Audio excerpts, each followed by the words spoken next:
Ah.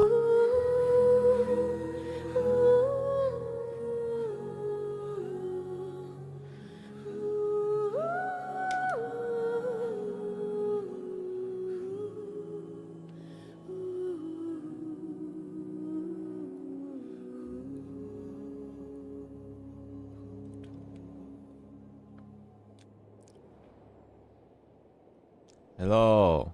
See a video you DM me? What is this?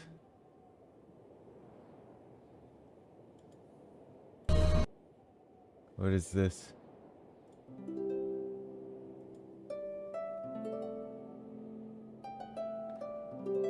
What is this?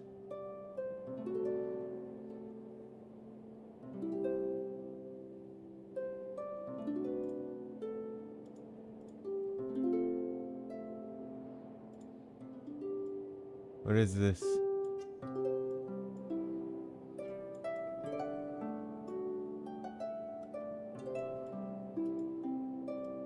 Hold on.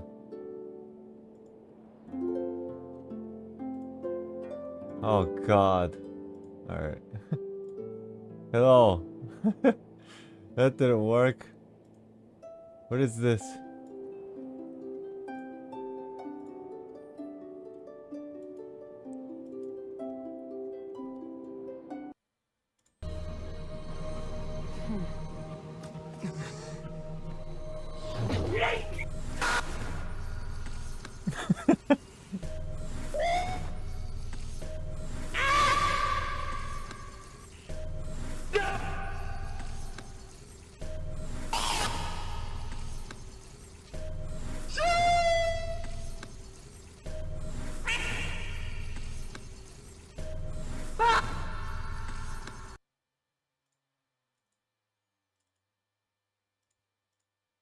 Tell me you're not going to throw me through that portal.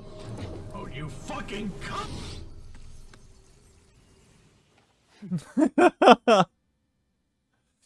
What the fuck? Who am I looking at?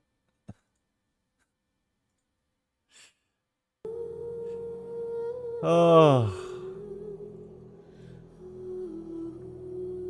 Hello. Hello.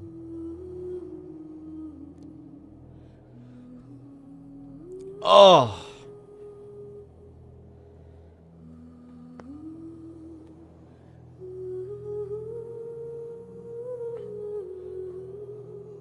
What's up, everybody?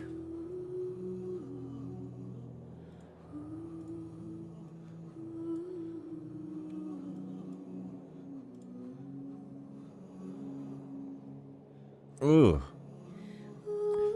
Did I get enough sleep? I don't know. I did sleep. I did sleep.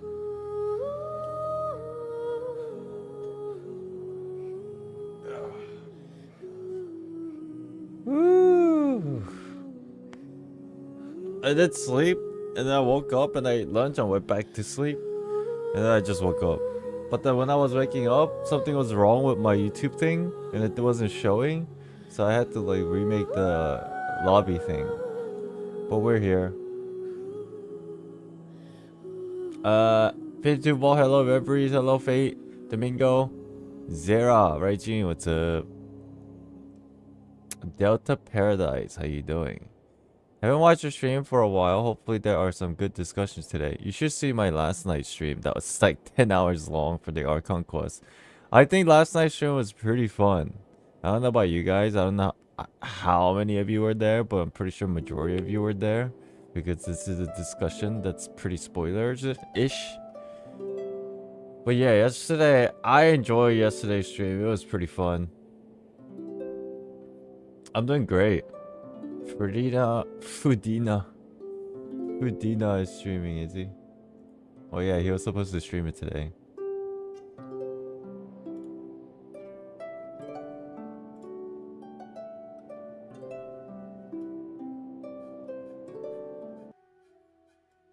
Look at this fool.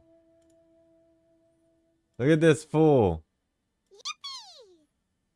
Chat, I have taken over UD stream.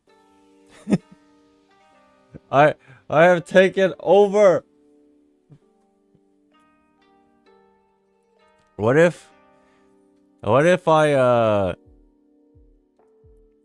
not going to, but I was just gonna say, what if I stream this entire stream and all it is me reacting to his reaction of the entirety of the Archon Quest?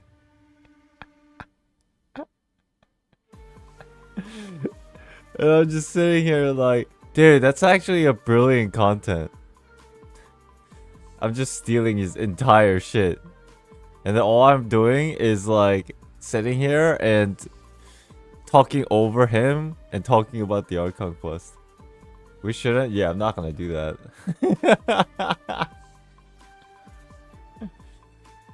How long do you think he's gonna take, chat?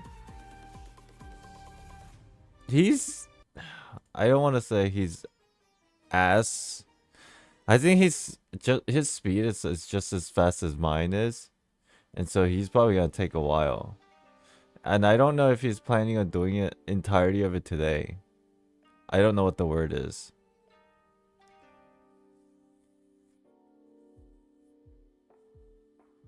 You think he'll be streaming for 12 hours?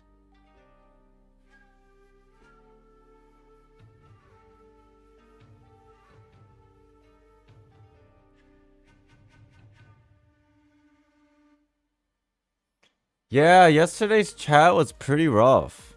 Actually, it's way better than I thought. I don't know, you tell me. Personally, yesterday's chat, I thought it was better than I would originally thought, but it was still pretty rough, so we had to play in like members mode. At least like majority of it. I don't think I'll be streaming too long today, chat. Of course, a lot of you want to go see UD's reaction, which is probably the same for me. So I don't think I'll be streaming for too long. There's just few things I want to take notes on and talk about. Other than that, and like some things you guys suggested that I should check out, I'm gonna do that too. Other than that, I'll probably sit here and just think about some things and take notes, you know? Where are my notes? Oh yeah, it's in a folder now. What the fuck is it? Oh, it's in my live stream folder. Yeah.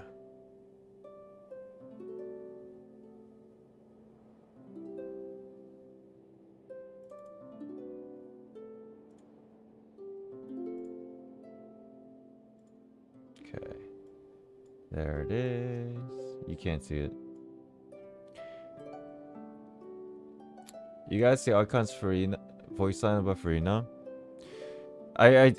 I'll do all that. I'll do all that. Just to remind me when we start going into it. But there is something that I wanted to talk about before I forget about the Archon Quest.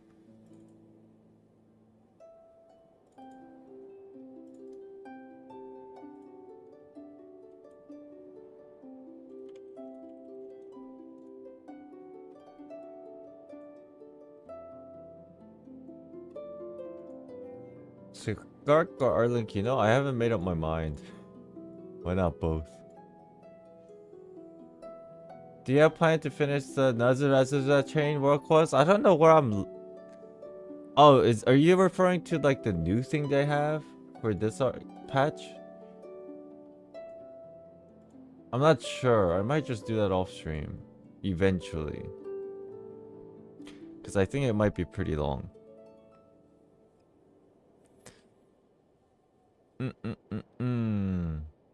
Miss Island, since it's confirmed they use deeper tone for Fossil Lord's voice, so Fossil Lord and Nubla teaser and story quest was Furina.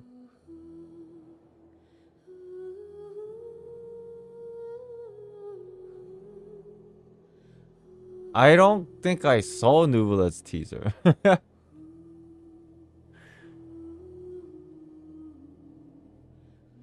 Shit, if it is, it's crazy.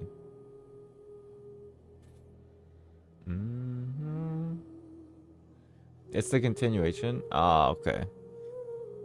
Probably not today. Because, chat, today there's something important going on. That's not me and that's not Genshin.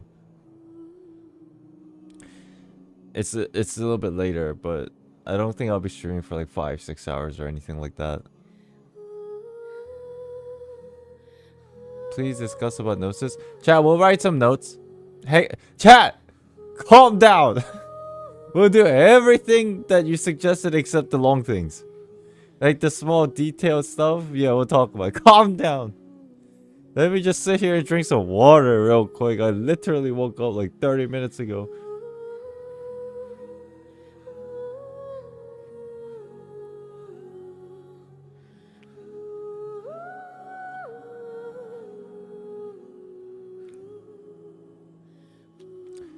Ugh.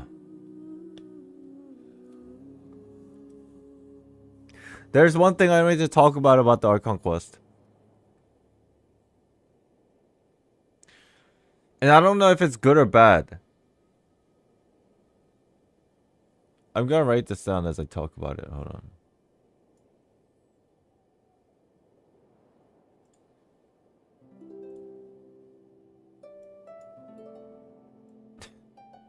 By the way, this was my notes from yesterday. It's kind of like jumbled. But it is what it is. Okay. There is something I wanted to talk about. I don't know if this is good or bad. The ending of the Archon Quest, Act 5.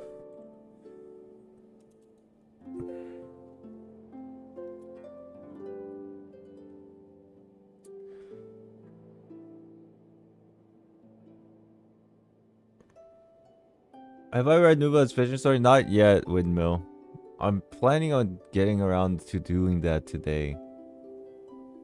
Not yet. Here, I was kind of sitting here and thinking about the ending of the Archon Quest, and I feel like it's kind of messed up. And this is relating to Furina. So I don't want to use the word born or created. How do we describe the existence of Furina, the human? Should I use the word created? Or no, selected? Because Furina was an Oceanid, right? Levin, hello.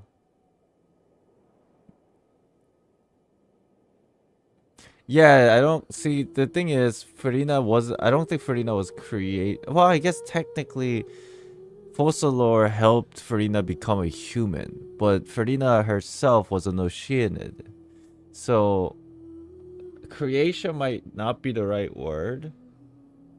It's more like, maybe it is.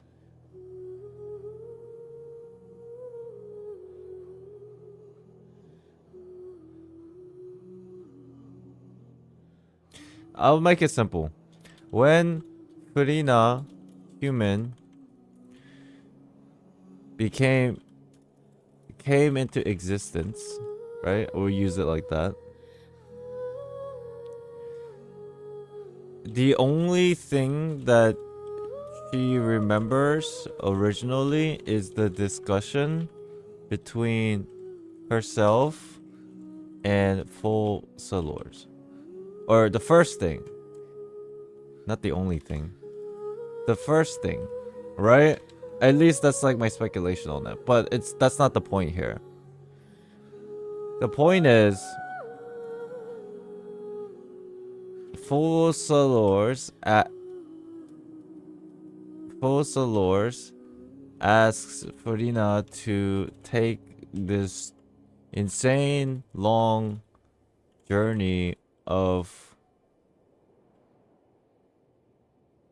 acting, right?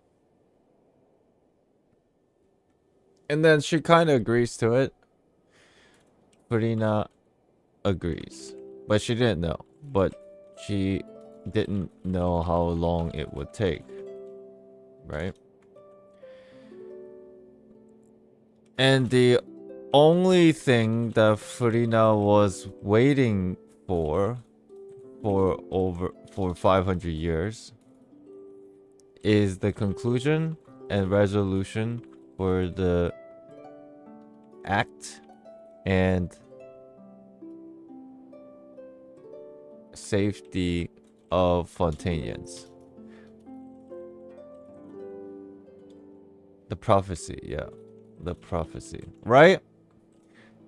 That's like basic general thing about this whole situation.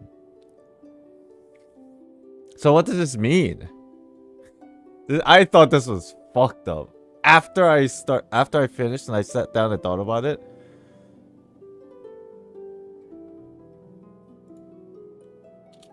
So what does this mean? It means Furina was waiting for Fossilors.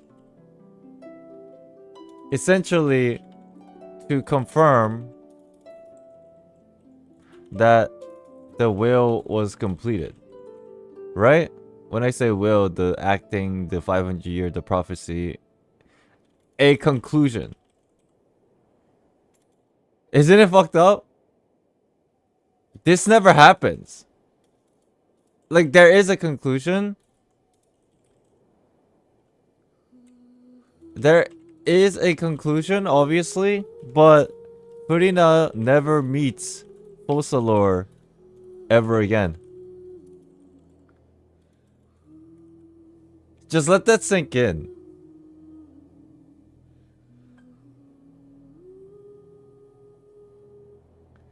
I was sitting here thinking about this. I'm like, oh my god.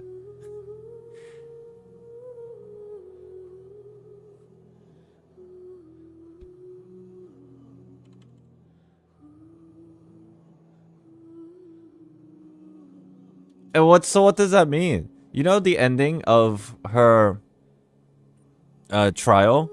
The ending of the trial, Furina was deemed guilty, right? What does that mean?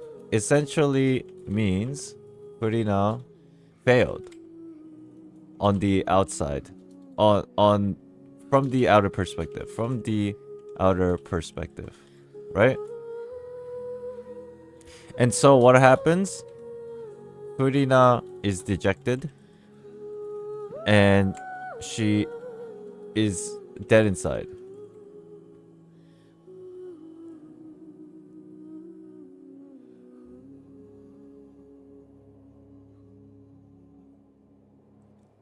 Yes, she succeeded. You're misunderstanding. The overall mission was successful, but the trial, think about it. When the trial was going on and Furina was deemed guilty, at that moment, Furina herself probably and likely has felt that because she was guilty and nobody believed her at that moment, at the end of the trial, to her it was, until she found out later by Nouvellette, to her at the end of the trial she failed. No, and there's a reason why she was completely like speechless and she was just dead inside and just sitting there while all this crazy shit was going on with the big whale coming in.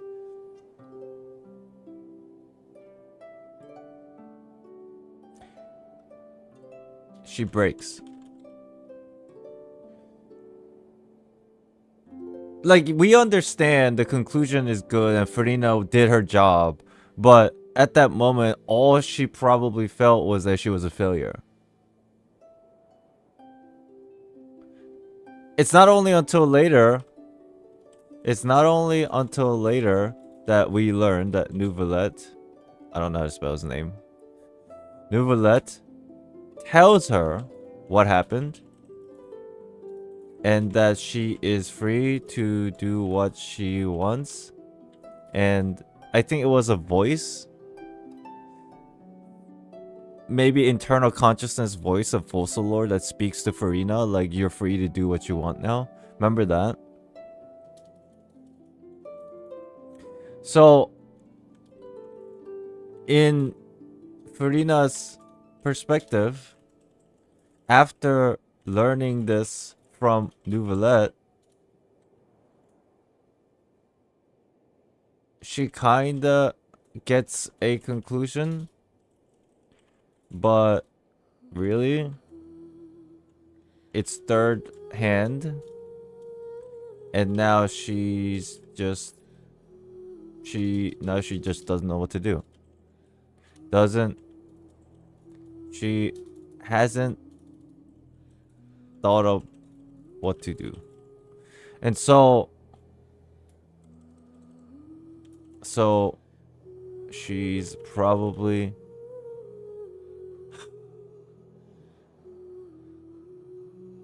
feeling very conflicted.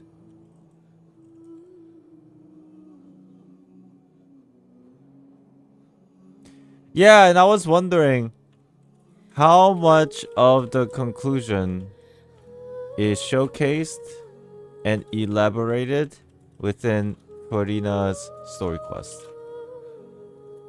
I'm sure I'll learn then when I play.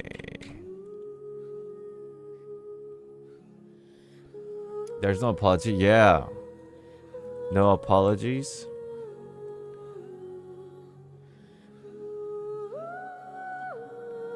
And the good work, Furina, probably came from Nuvelet and not Fossalors. Isn't that fucked up?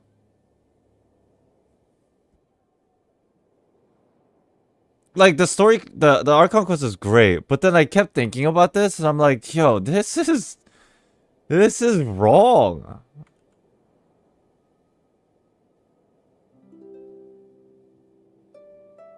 This is close to spoiler border.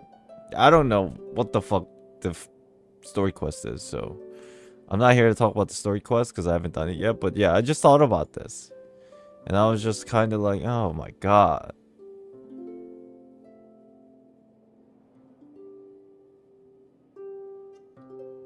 So all in all,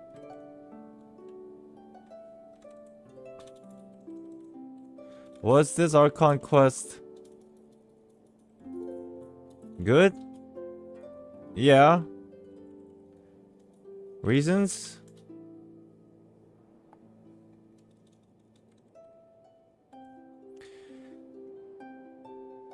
Let's get down to the basics. Why was this Archon Quest good? Story was deep. Showcases a lot of emotions / frustrations.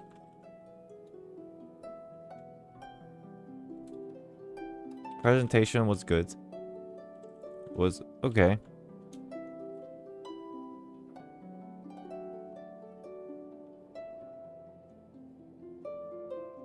Character development.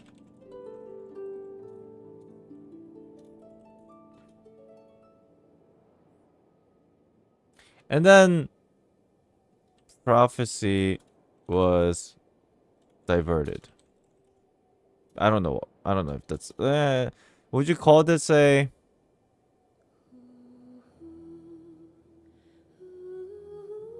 renewal?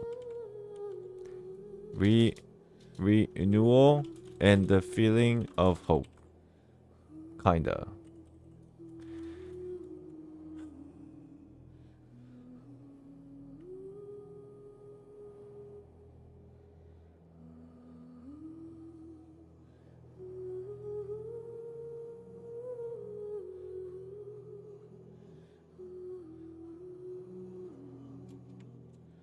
Classic Hoyo verse storytelling.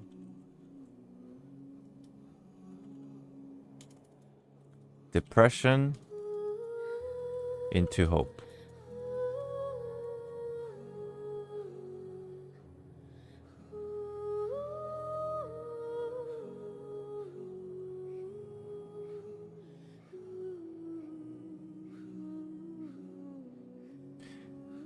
But then there's so many things that we didn't get an answer to. Right? But anyways, was this Archon Quest good? Yeah. These are probably potentially the reasons.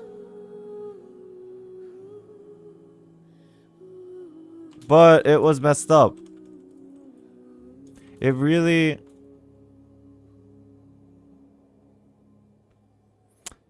It was good. Don't get me wrong. Don't get me wrong. It was really good. But it really makes you feel like shit.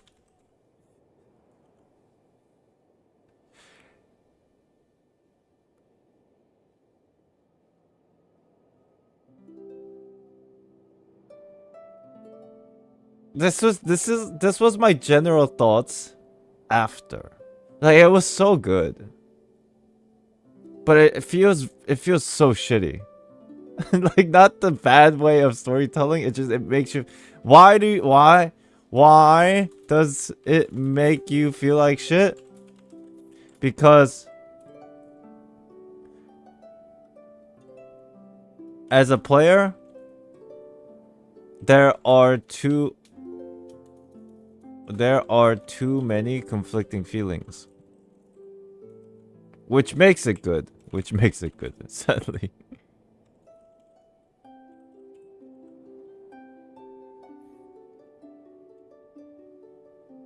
Oh yeah, the boss part? The boss part? The background music was hype as hell. The fight itself was so shit. The visuals were amazing. But the fight sucked.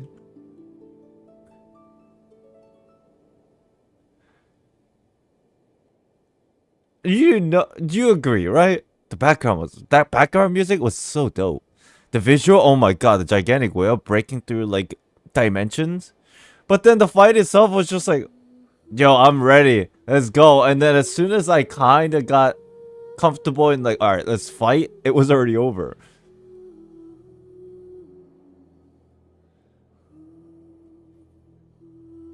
Like, it wasn't even like, I wasn't even expecting like a difficult fight.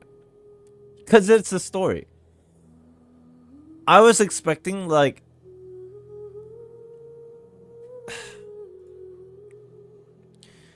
okay, let me be like honest. I wasn't expecting the fight to be challenging, but the fight itself, there was really nothing hard at all about it on a mechanical standpoint. All it was me sitting still and waiting until I get eaten and then just beat up the thing inside.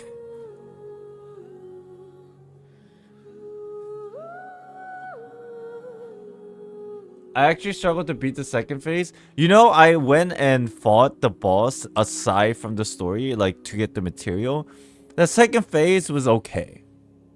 Like when you get inside, I purposely used like a mid team and it was pretty decent, but then through the story it was like so shit.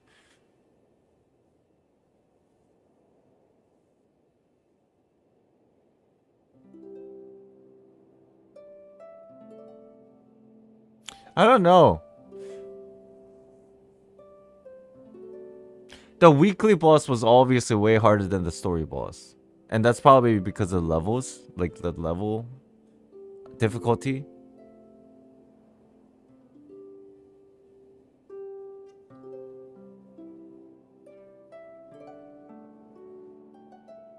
Like after the fact, I went to farm materials. The fight was okay when I was farming the materials. But the story fight was kind of doo-doo because there was like no real mechanics.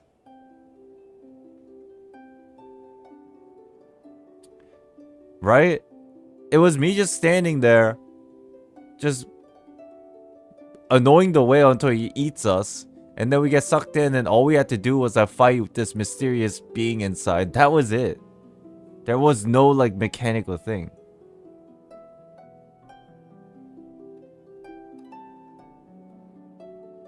Only breaking the balls from... Oh, yeah. And, like, you bring your arc character. Arcaline character. And that was, like, it. I don't know. You might disagree, but this is how I felt, at least from the story section. It was just, like... You know how some... Like take, for instance, Scaramouche's battle. The god Scaramouche. That had mechanics. Right?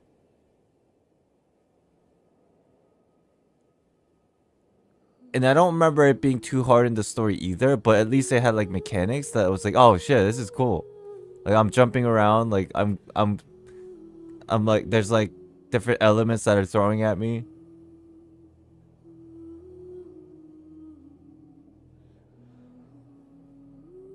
Scaramouche second phase just sitting around. This might just be a hot take then, I don't know. I just thought it was boring. The fight itself. It was cool as hell looking. And it was cool as hell sounding. The fight itself was boring.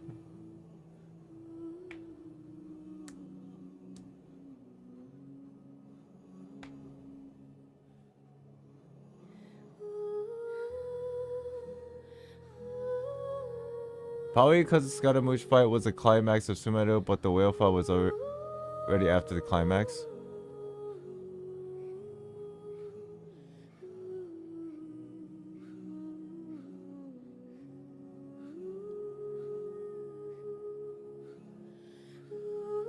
Like this gigantic whale from...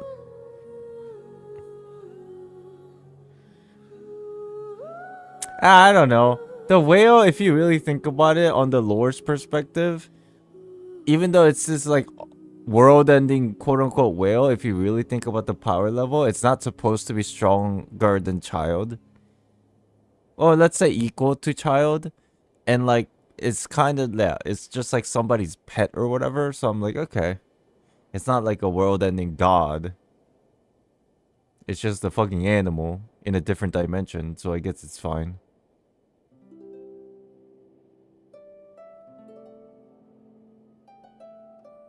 It was mostly Nouvelle who fought it. Yeah, we'll let that slide, sure. Maybe Copium, but Nouvelle beat it for us. Right? You know what I mean?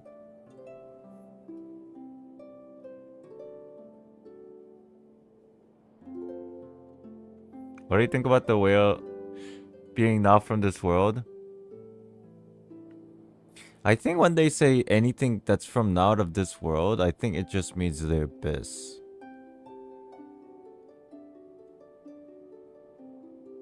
This is something we spoke about a while back, but now I'm starting to feel like the abyss is clearly not within Tavat. It's just a different dimension itself that is separated from Tavat. So in a weird way, it's not of this world. It's like the same thing.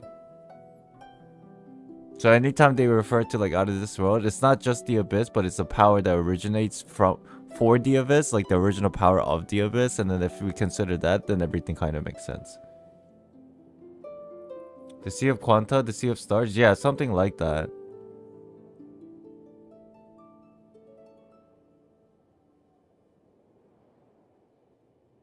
Is Skirk also from there? Yeah, I think so. And then the whole power of Conria utilizes that as their source of power.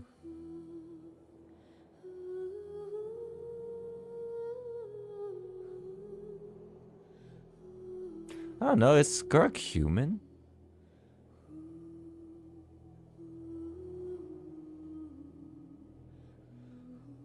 Wouldn't this mean that the power that Skirk has is very similar to what power that the Traveler has? Because they're essentially from the Sea of Stars.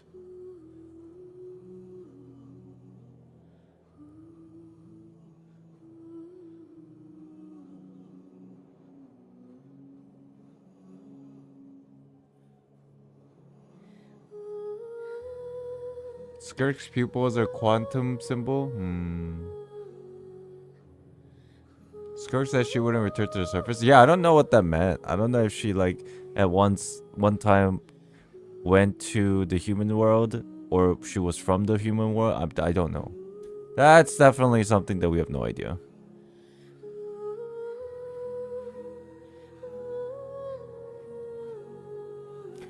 But yeah, this was my general thought for the end of the Archon Quest. The two biggest thing was this, that I thought was the most fucked up thing in hindsight.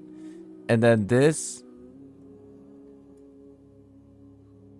about the fight, I thought it was kind of whack. Like, I'm just being honest. My opinion, of course. I thought the fight was whack. Like, visual was sick. Music was sick. The fight was whack.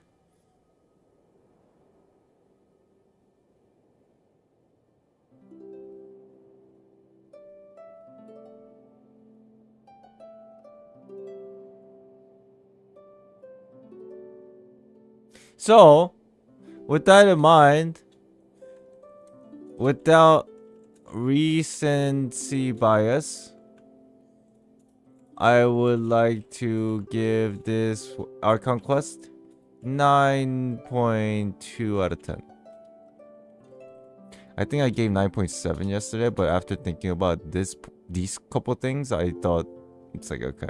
Like the first part about the whole fucked up thing about Furina, I don't think it makes it less of a rating. I think it actually makes it better because this is fucked up, but still that's why it's so good. But then the fight I thought was like kind of like ah.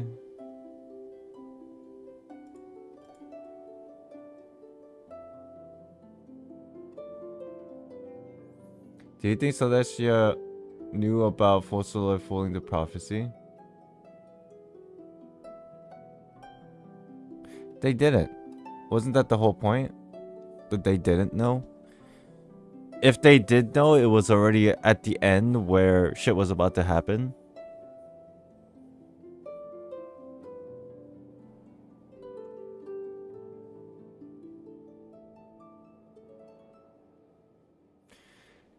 What are thoughts on the Nosis and the Third Descender? I have no clue. Because if we want to go dive into that, we need to figure out who the Third Descender is. I will say one thing about it.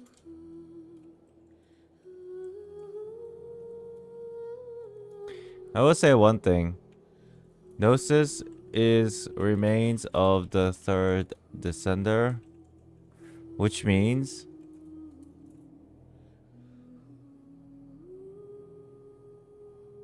the power of the Descender was separated into 7 aspects.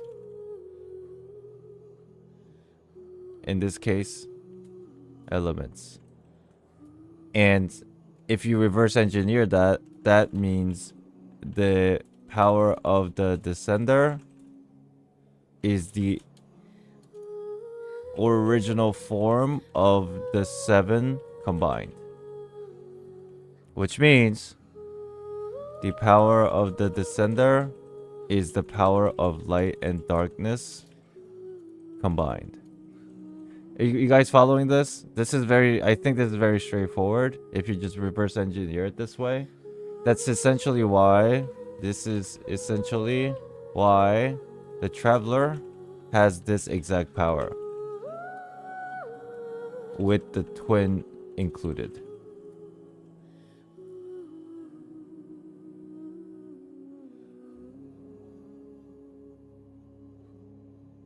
Maybe they use the course with the special properties and drain the power of the sovereign. I don't think it's the way they worded it. I don't think it's like a portion of their bodies manifesting into like this Gnosis. It's possible, but just on a symbolic level,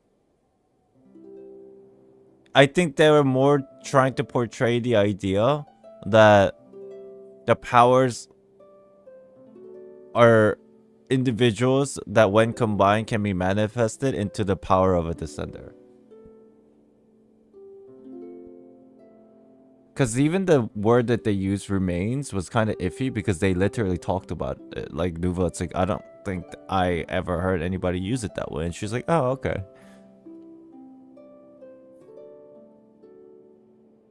So what does this mean? In a long way, Saritsa is collecting all Nosai to create a power equal or identical, or return them into its original form, which is the power of the traveler, basically.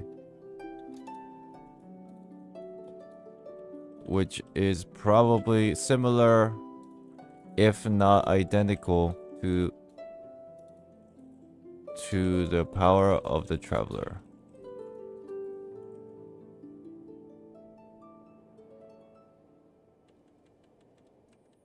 This is the only thing that I can think of that's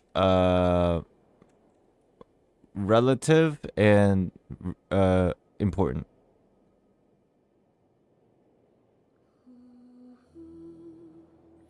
Why could they just use us instead? Well,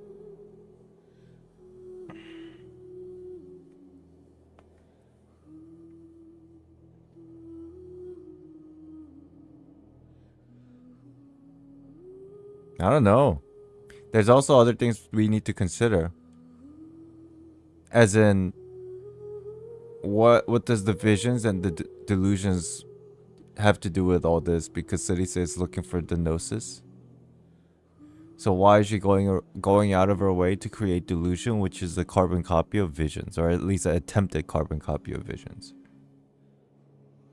Maybe it's just tools that she wanted to create so that her underlings can use for power.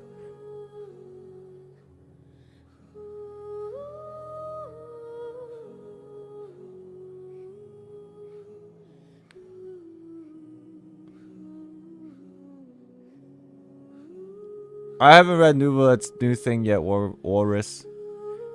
Probably should get to that soon.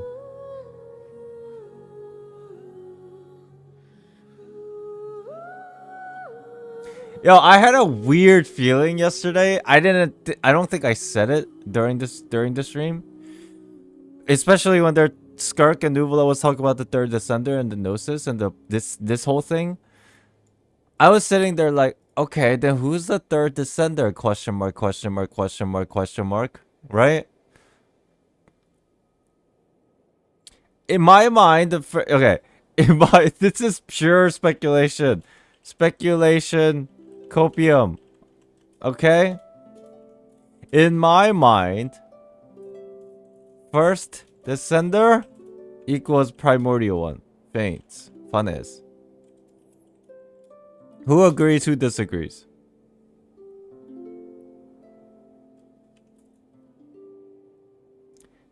Elisonic Nova, hello. Welcome in. I think this is probable. I don't know if it will be or not, but I think this is probable. Because Tava was originally a land of dragons, and then somebody came in and then warred against it, and that was Fanes, the primordial one. And if that's the case, then the primordial one is a descender, right? Because the primordial one is not from this world. Second descender, we have some options. Outlander that fell in love with Sealy. Second, who came. These two could be the same person, but I'm not sure. There's not enough evidence for me to like confirm that. But I always felt like these two could be the same person. And then a lot of people think about Heaven sustainer of heavenly principles, which I doubt, but it could be.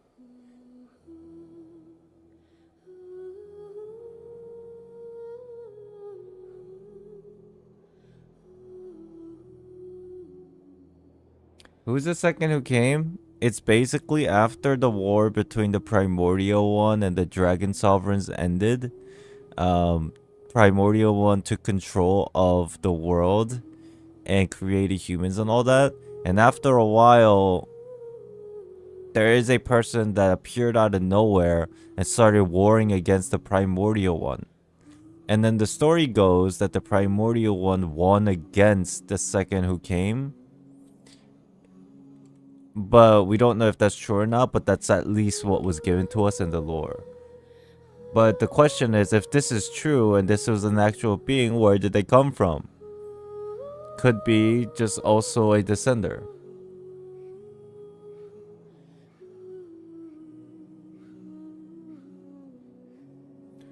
Dragons were waiting for Nubelung to return? I have no idea what that is.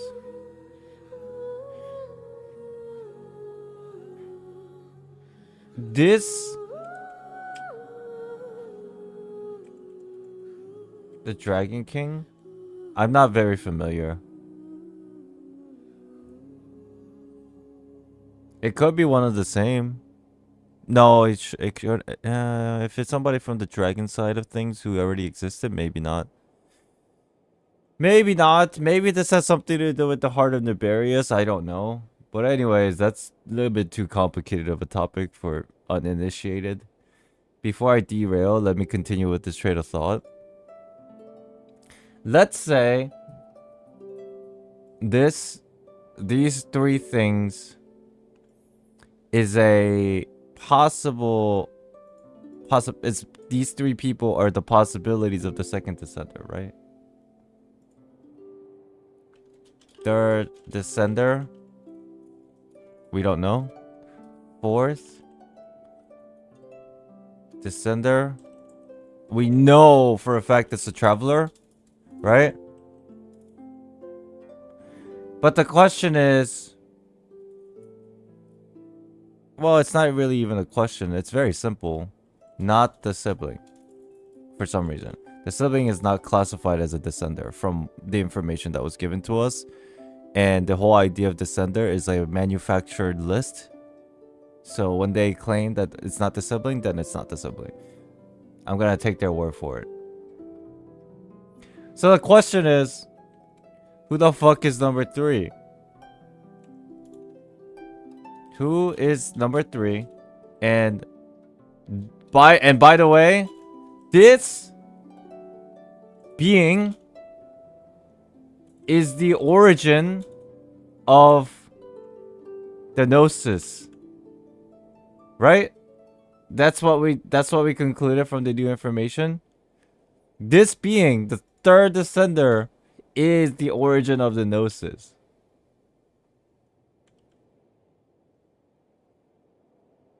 So who is it? You might be shocked. I thought of it. It sounded so copium, and I have no evidence. And this sounds like a meme, but I'm very serious. Take it as you will. This is purely my guess. But yeah, it's Paimon.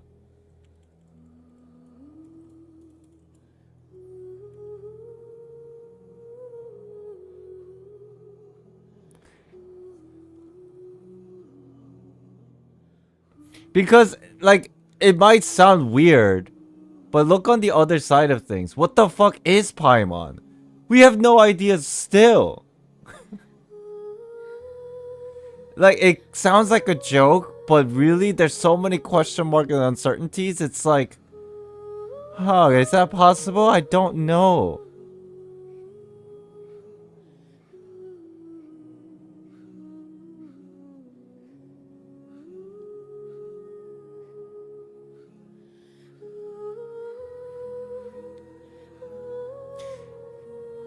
Maybe Paimon herself is the husk remain of the original third descender with no powers.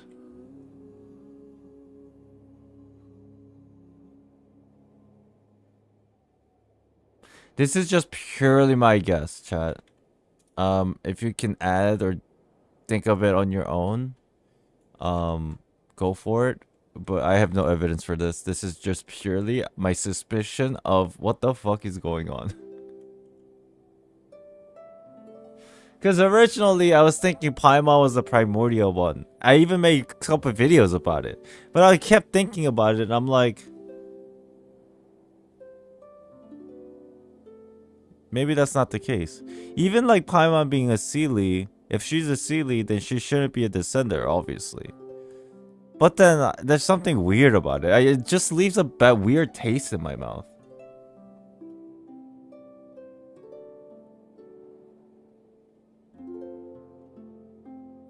This is not the chat. This is kind of a joking guess, but I'm also kind of serious. And the only reason is because I have no evidence, but the only reason I feel this way, this gut feeling, is because I just don't know anything about Paimon still.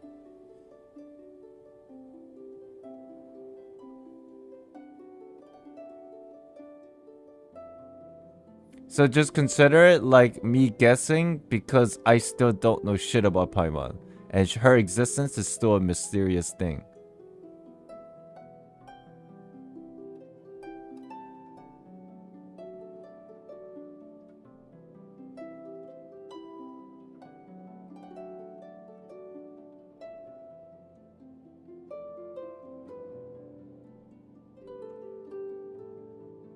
Or it could be possible that instead Paimon is the number 2. That's also a possibility. Like instead of her being here, she sits on here. That's another possibility. I mean, I don't fucking know, bro. She could be here.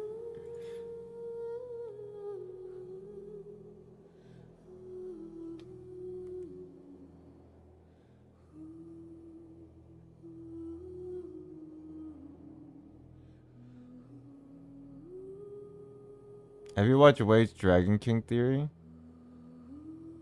There's a video. Dragon King? Dude, the thing about the Dragon Kings I'm so bad on. In terms of its lore.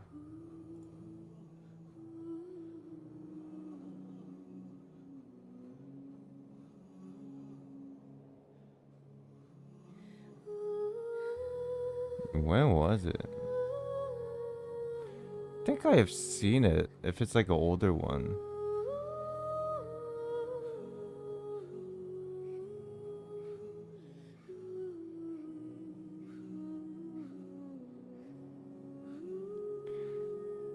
Oh, chat, hold on. So many people are here and thank you all for being here. I appreciate you all, every single one of you. But it seems like every single one of you is talking about different things in chat and my mind can't follow every discussion.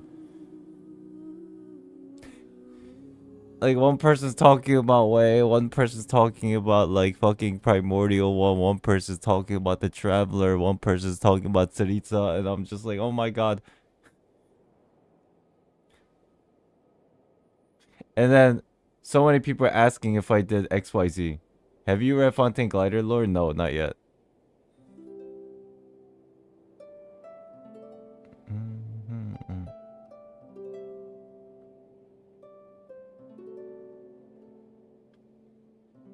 Chat, this was not supposed to be a Theory Thursday. But I will do some of the things that people suggested, like Nuvalet's voice line. I will do them today before I end stream. I just wanted to quickly talk about... yeah, we kind of derailed because I just wanted to quickly talk about this. The Archon Quest, how I felt. And then we kind of derailed into the Descender. But this is still part of the Archon Quest, so I think it's okay.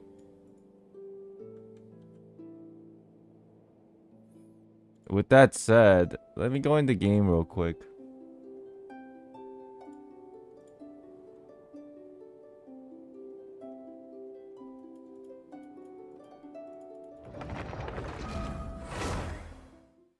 I already did my dailies. Can you believe it? I did it after I ended stream last night. I've done farming for a Furina. Finally. She's level 90 now. And she's got pretty good artifacts. Yay. Look at her stats. I'm done. She's built. She's complete. 84% crit rate, which is super high. 164 recharge. With 38k HP. Yeah. Yeah, there's still pieces that I could get better, but I don't think it's worth it anymore. Because it's so RNG, the artifacts. What's the weapon? It's the one on the banner. Yeah, this one's done.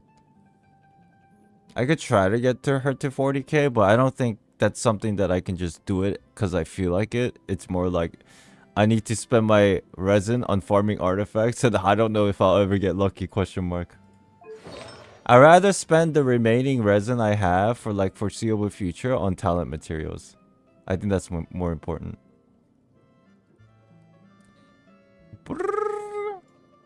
Why 40k? I'm not sure. I did get her to 466. C0, yeah. Where's C0? How's my Ganyu? That reminds me. I found out the other day, or a few days ago, her weapon's still level 80. I never finished upgrading this. And this was why. I had to farm these, and this was super fucking annoying. But maybe I'll go fight some today. I got a new letter from an informant. What weapon did I use on Furina? The one on the banner. The new one. Yay.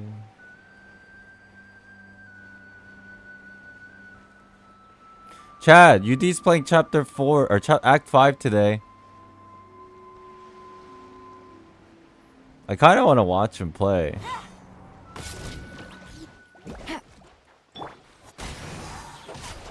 This is a terrible idea. Speaking of which, I'm not gonna watch him on stream. I kind of want to just to troll, but not like seriously. But then like, his stream should have started like an. Is he not streaming yet? Wasn't he live? He's already live.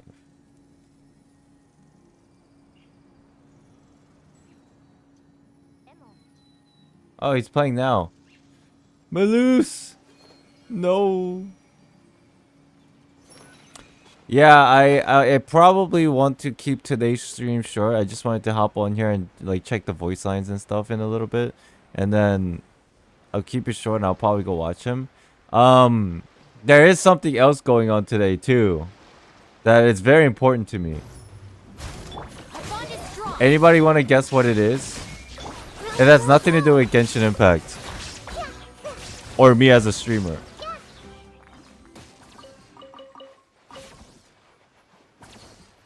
Ba-bum-bum-ba-bum. Oh, no, it's not about reverse. Getting married.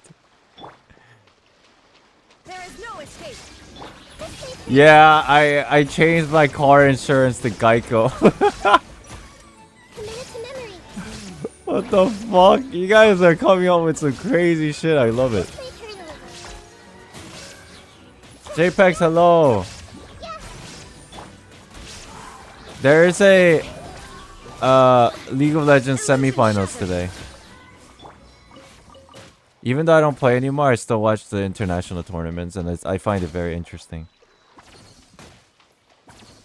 And my favorite team is playing, and I hope they win.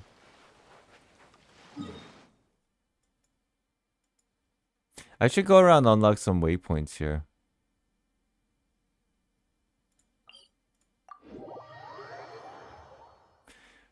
Yeah.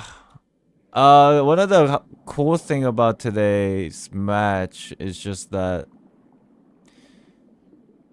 I don't know if you guys know League of Legends, but international tournaments it's always like kind of heavily skewed towards Chinese and Korean teams.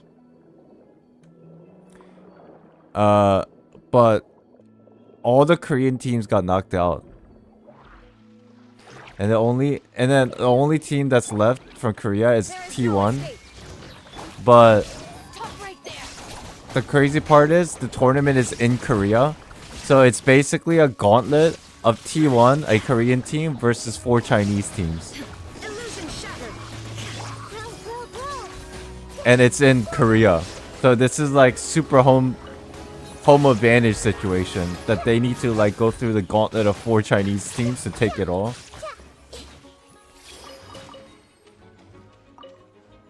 T1 playing today? Yeah, they're playing today, but they're not favored to win. Because the team they're playing is actually really good.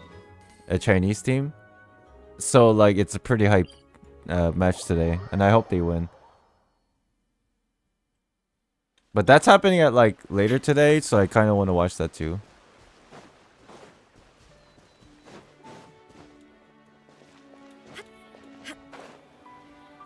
So what are the things that I need to do? Someone mentioned slates.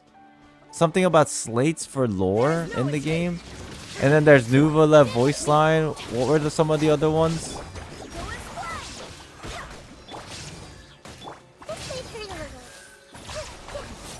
Glider. Slates, Nuvolet's voice line, glider. Character story. Okay, hold on. Let me write this down.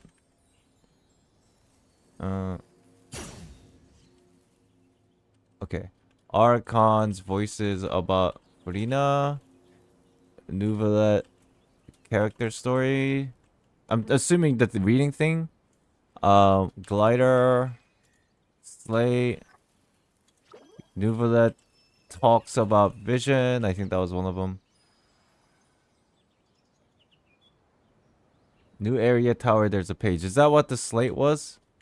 New area. There's a page.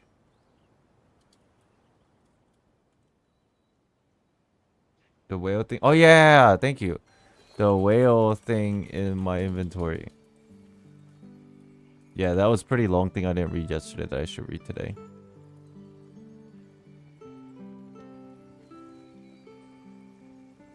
Let's go to the tower. Oh, you know what? That's a smart idea. Where is it? I'll pick up some waypoints along the way. Is this the tower? Is this a tower? This?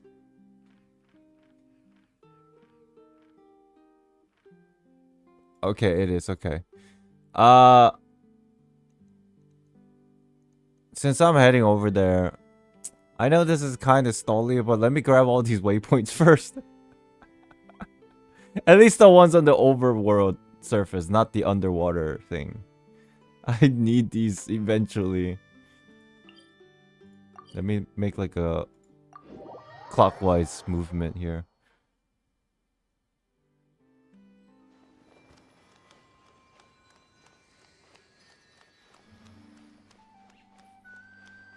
The tower page spoiler for the world quest? If it is, it's whatever. It's fine. Because I don't have the context for it because I didn't do the new thing yet. And once I do, everything will connect. So it should be okay.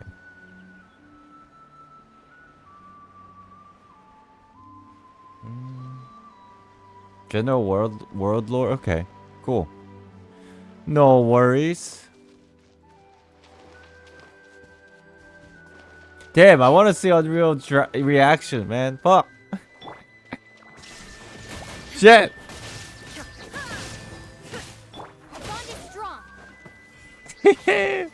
Motherfucker over there gonna cry.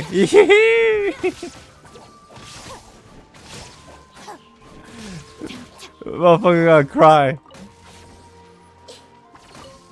Dude, if I cried, he's gonna cry.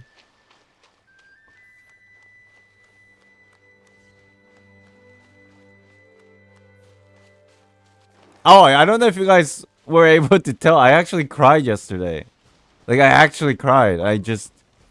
Like, I didn't let the tears, like, drip down from my face, but I was crying.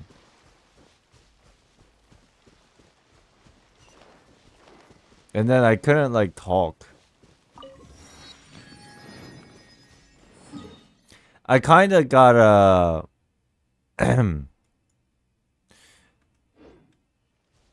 Yeah, I was kind of... I wasn't traumatized, but... I felt kind of like... I felt like rock bottom. That's how I felt. I don't know a better way to describe it.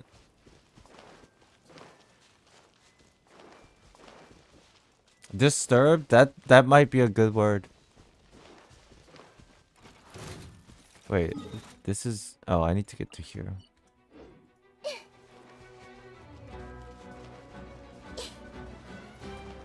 Depressed?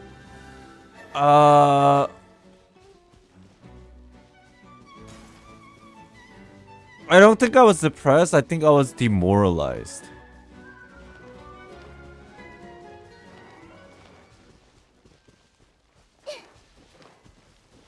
Yeah, I felt empty. I felt pretty empty.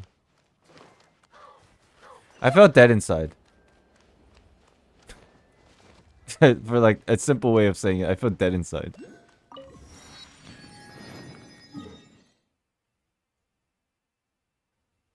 Post-anime syndrome or something? You know what? It's kind of similar. Yeah, cuz you guys ever watch like a really good anime and then it ends and you know there's no more?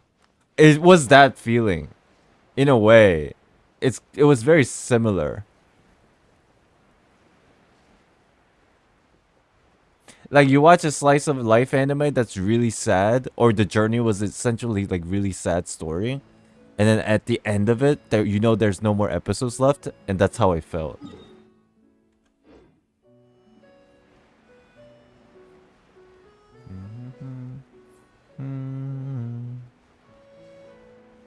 Where are you heading? Just unlocking this, and then I'll go get this and get this, and then we'll go to the tower. I don't care about the underwater ones. I just want to get the ones in the overworld so I have better access to places.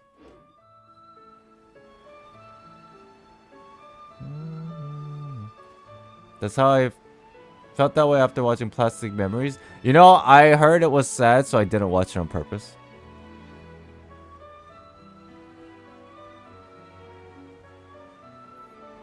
You can see Celestia down area from down area?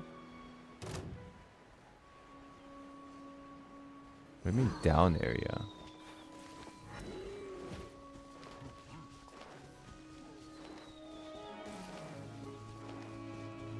There's nothing at the tower. Apparently there's a page of lore at the tower. So we're going on a mission. Text is near the teleporter. Oh, this teleporter? Okay. Then we'll loop around and we'll get this and then we'll read it there.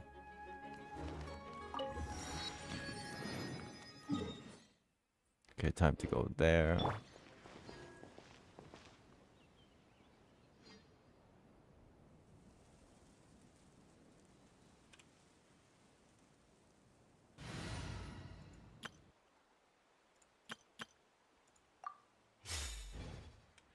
Whee!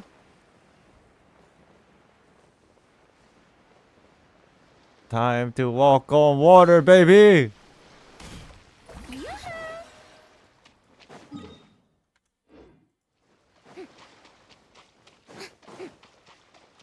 What a crazy ass character that can walk on water. Literal Jesus. I love this, by the way. This is probably like the biggest like what do you call this? A skill? Quirk? Shower me with praise.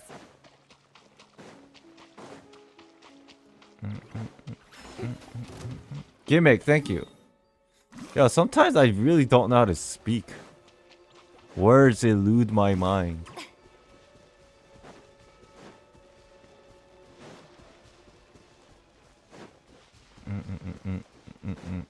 I do wish, like, if I'm being a little bit greedy here, I do wish that Furina's walk on water thing applies to the entire party so that I can like just switch to Yelan and just speed run on top of water. But that sounds way too OP.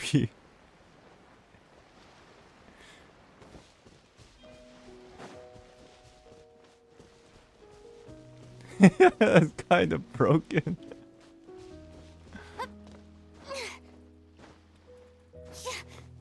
Pyro Arca will walk on lava.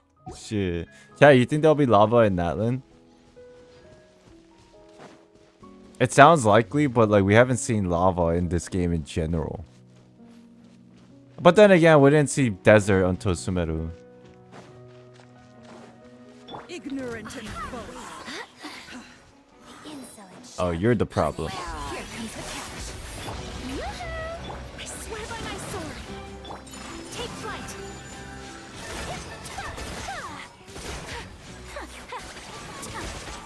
Damn, that lady went all the way over there. Whirling snow. Ah, ah, ah, ah, ah, ah.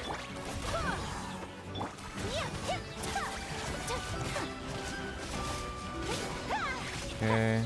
Ah, let me out! Let me out! A worthy opponent. Mirror time to shine. Strike a pop. Kamisato art. Sumetsu, my opponent. Come here! I'm pissed off. She dodged.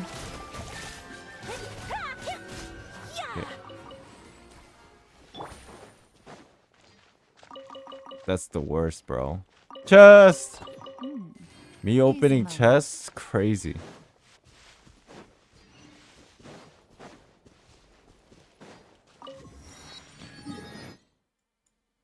Okay, that one, and then we'll head over. Yes.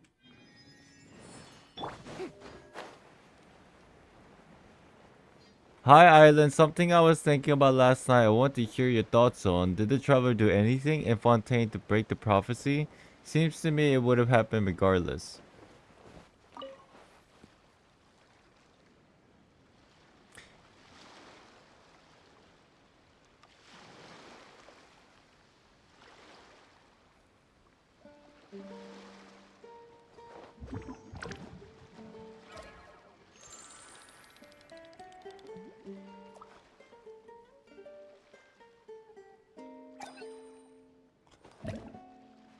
I think you're right, but then I just thought of something interesting. Yeah, it's probably that's why she's a observer. That's probably why the whole idea of witness and observer existed as to the traveler. That's interesting. I don't think traveler did anything particularly like to make anything occur in Fontaine. I think it just occurred. You're right, but I think that was the whole point. In hindsight, I think maybe that's interesting. And we were just the audience watching a play. Whirling snow.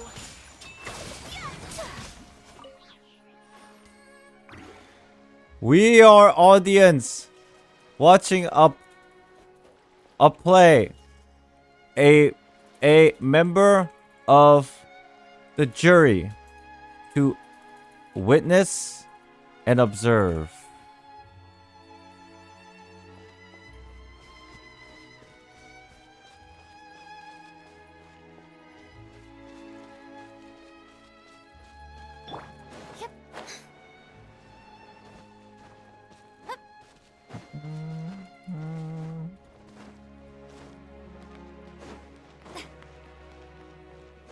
Furina did anything? Yep.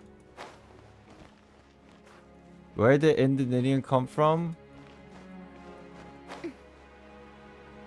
I don't want to be mean to you. Did you not pay attention to the Archon Quest? I'm genuinely curious. Because everything you're asking was explained. What the fuck? Rude streamer? I know I'm being a little bit rude, but like, you want me to explain everything that happened that was described in the Archon Quest? That's a long explanation.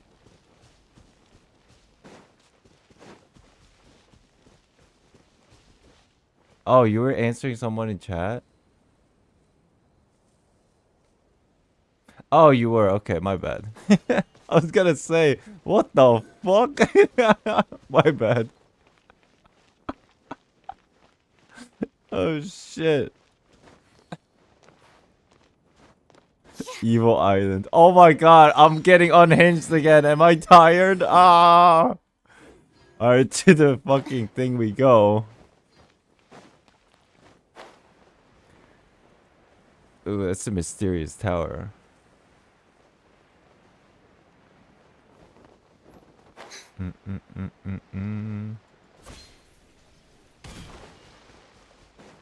Strike a pose. Strike a pose.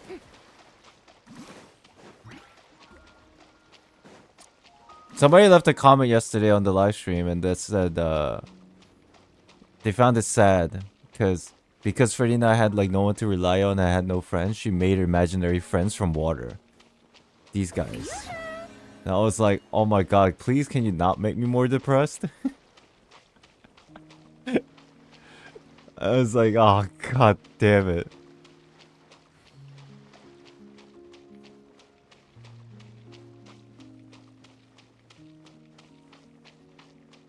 Do you know who the third descender is? We talked about it like 30 minutes ago. It was like a 10-minute discussion like 20-30 minutes ago, and I don't think I have any more in my brain to guess. So you could rewind and like, you know, watch that and then come back.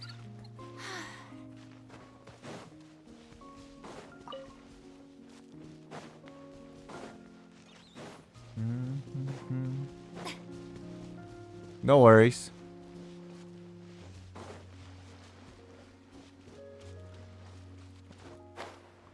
Oh, it's over here.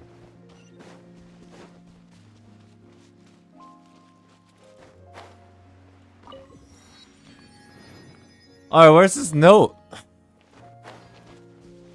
That must be it. Are they like more? Are there more? Is that the only one? Okay, that's the only one.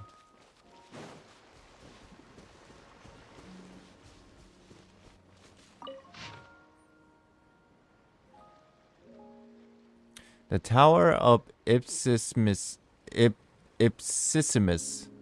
comes from an old concept. Is this the Tower of Ipsissimus? This wherever place we're just standing on?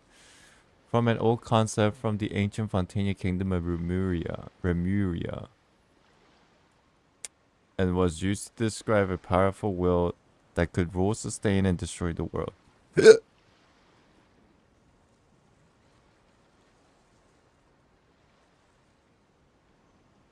This tower was designed by the Narzizekru's Ordo, and it represents the evolution of the human soul and the infinite mysteries of the world. The Narzen-Senkru's Ordo believes that people continuously refine themselves through samsara cycles. These include Hyperborea, Natlentian, Remuria, and the first half of the fourth samsara.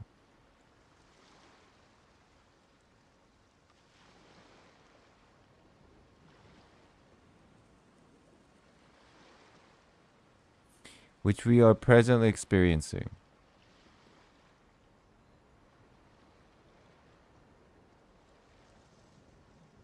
Please take note that these are just names given to these eras by the Ordo based on the ancient texts, and this evolution refers to spiritual evolution.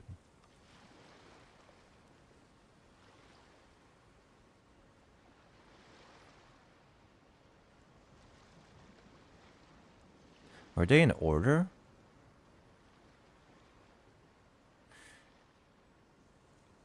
There is no intent here to antagonize any research result obtained by the academia.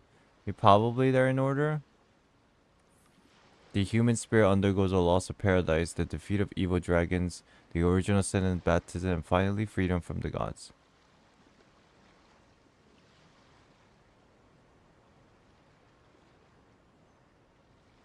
I feel like some of this are out of order.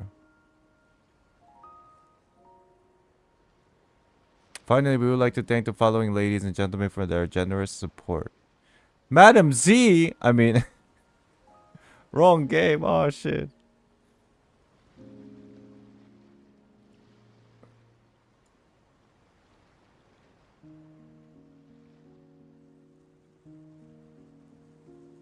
Most of the names have been struck out.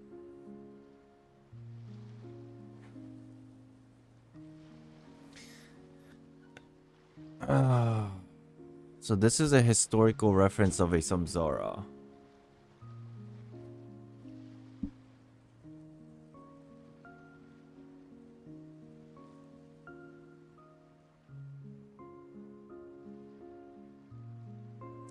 Think of it as kingdoms. Ancient kingdoms. What are the kingdoms that we've seen? This let's assume the last one is the 500 years ago cataclysm, this one in Conria, right? Let's assume. If this is in order, I don't know if it is, but let's say if it is.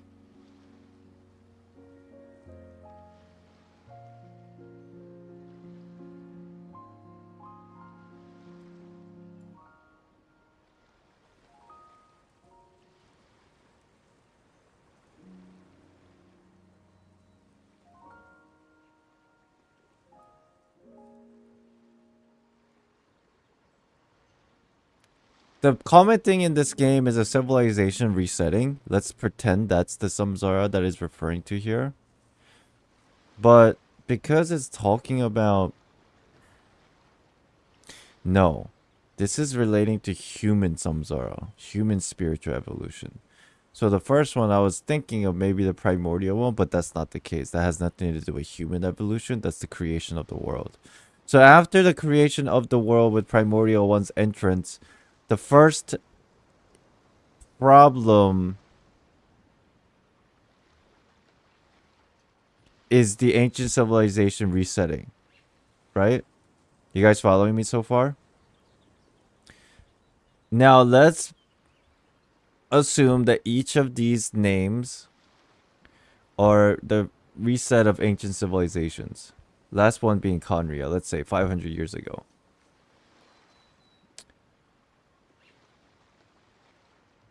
What was the one...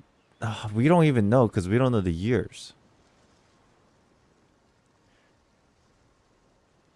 Salvendinger? I don't know because I feel like this one... If this is in order. Chat, ignore the names for now. Okay? If this is in order, the very first downfall of humanity was the second who came, or the Outlander that joined with Seelies. You're following? That was probably the first instance of a civilization's reset. So I don't know about these names, but if we go in that order, then there should be 4 resets.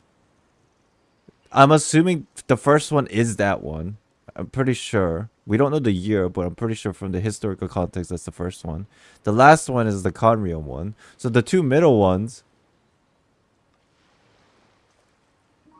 might have to do with Dragonspine one. And might have to do with the... Because the... I don't know. I think that's what this is talking about, but... The one with the lights, what was it? What was the name? Enkonomiya? I think Enkonomiya is reference to the second who came. Because of that reference, I think the downfall of Enkonomiya's civilization is connecting to the very first reset. Right?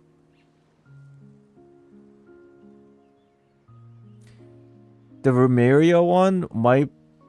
Is this name being here is definitely referring to the kingdom that was in Fontaine, that's for sure. So if this is in order, then Rumeria one is literally the one that was preceding the Conria one. So what's the second one?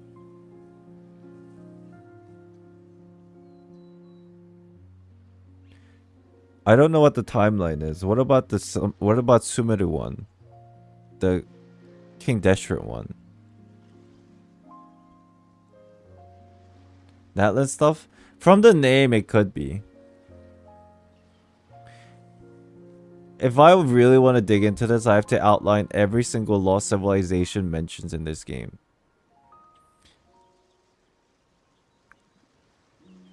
You know there's an easy way to find this out?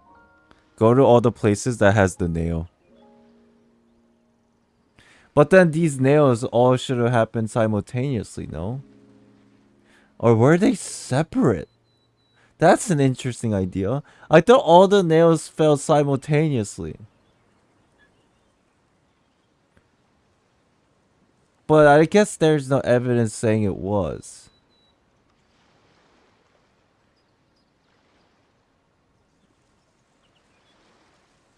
That's just a Celestia tactical nuke, right? But then I'm assuming that's what they send out every time. I don't know. Let me cook. Thank you for the super chat. What if Paimon forced by Sarisa to eat all the Nosis is a vessel for the third descender? Nosis is just like Sukuna fingers right now. They are both So you're saying the only thing that can satiate Paimon's hunger is actually not food this entire time, but it was a Nosis. Yo, you might be onto something. Shit. Maybe Paimon has 7 stomachs. Dude, this might be a joke. This might sound like a joke, but dude, this might make sense. You're cooking out here.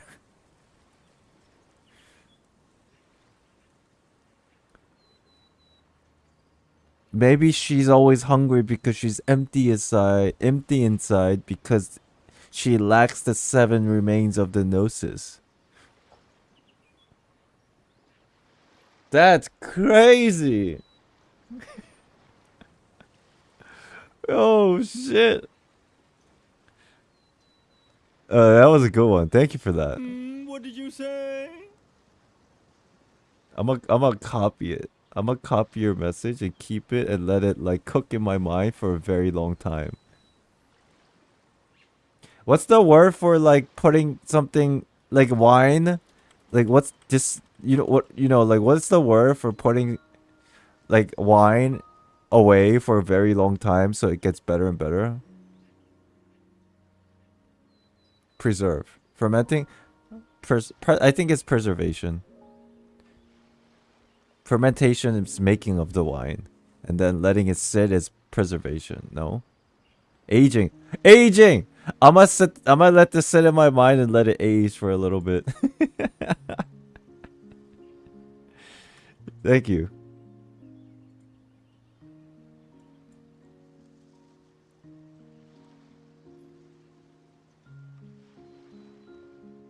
Appreciate the super chat. Thank you. Yeah, but chat, I think for this is very interesting. But this is my personal thinking. If this is a repeated cycle of the downfall of civilization and the rebirth, and then the most recent one is the Conrium one 500 years ago, then the first one is relating to the second who came potentially, and then Remeria is the one in Fontaine, then it makes sense. Then if this is true, then there is only 4 cycles. Potentially there's more in the future, but right now we're on the 4th cycle. Where are the nails? One in Dragon Spine.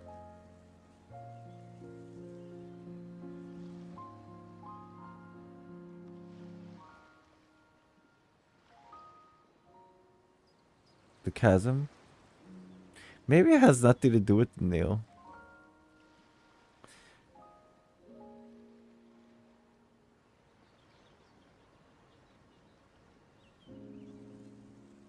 I don't think there is one in desert. I suspected there should be, but we didn't see one, right? Okay, let's not think about the nail then for now, because the nail... Yeah, the one in Tsurumi Island that is implied, I kind of agree. The Eternal Waste... I don't know if the nail is direct like indication of this, but it is kind of suspicious. It would make sense, but things are a little bit weird.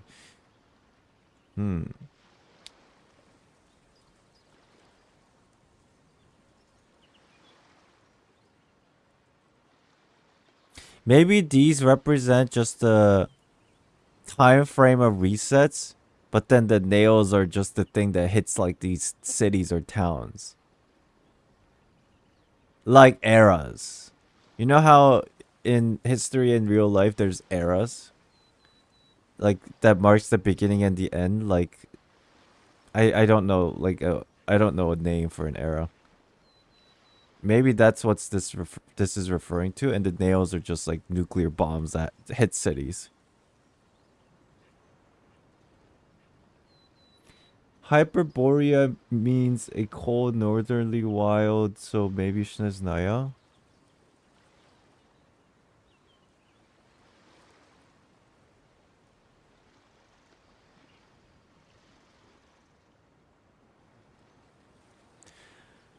If that's true, then that does kind of make sense.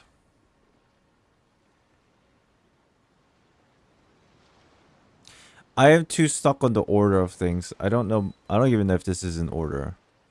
Conria, Fontaine, Natlin, Snezhnaya. Sure. That could be interesting.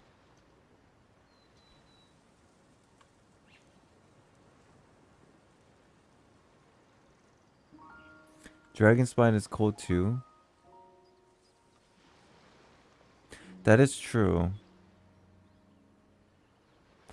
And technically, Mondstadt is considered north. Northern winds. Remember that? And technically, Mondstadt used to be frozen ice.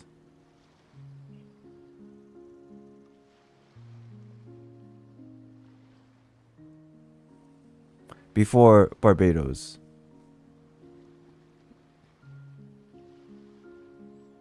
So then if that's the case, maybe that's it in Snezhnaya.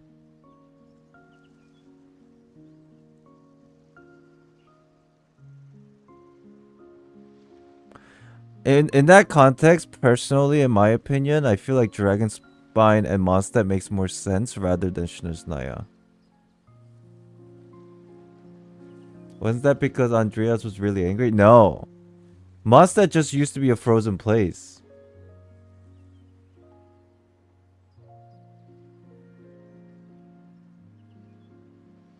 Where's that info from? Oh my god, I don't know. It's been so long.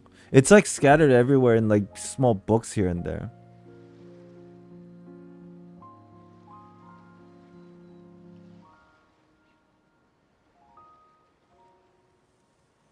Where do you think Snezhnaya is? Somewhere really north, I guess.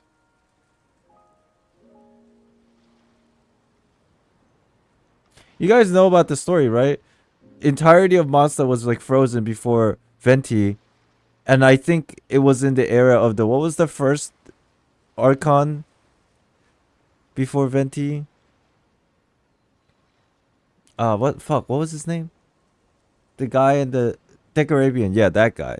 The time with Decarabian and before Decarabian, the entirety of Mondstadt was frozen until Venti took over. And then Venti's like, let's bring some spring around here. And then like uses power to like blow all the coldness away. Yeah, yeah, the Storm Terror's lair, yeah.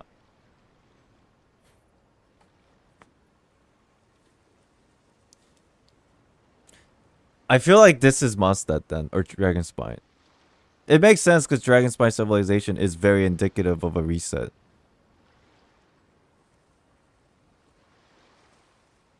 And this is Rumeria, this is Fontaine. Assuming... You know... This, I could assume this is Conria, but like, this for some reason...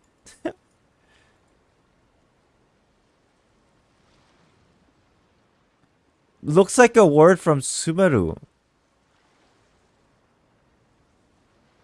And then when this is which we are presently experiencing...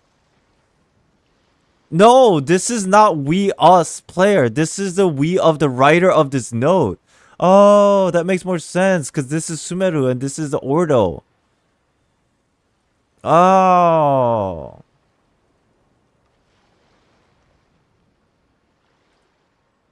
Yeah. This is Sumeru one, samsara. The fourth cycle that is experiencing by the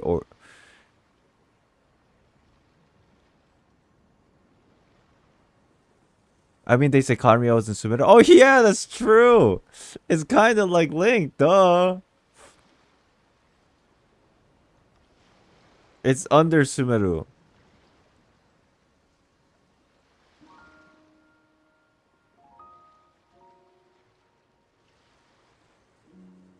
They're just given names. Yeah, but I did read that, but like this makes it like so suspicious, no? It says, please take note that these are the names given to the eras by the Ordos for the ancient text. But then, isn't it possible that because of an era, the nation was named after the era itself?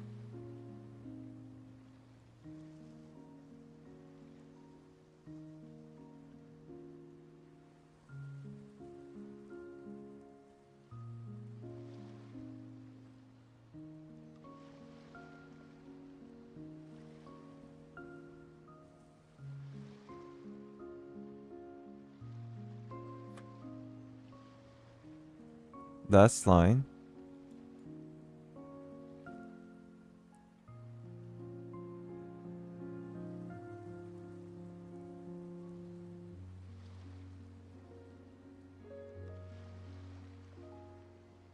Yeah, we'll fucking take it to Nahida.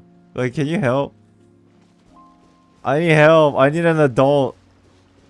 Proceeds to take it to a child.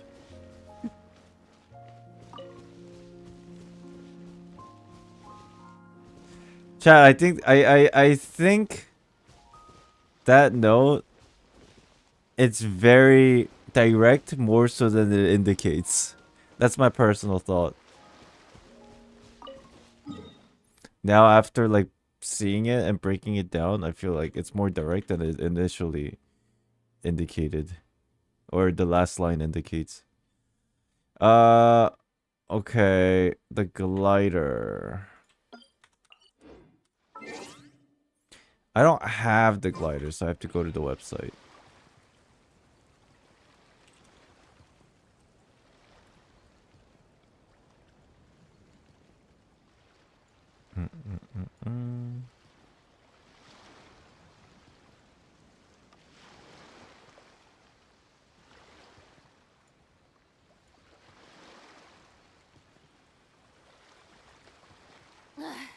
Boring. Isn't there anything else more interesting to do? You think lore is boring? Look at me. Look at me!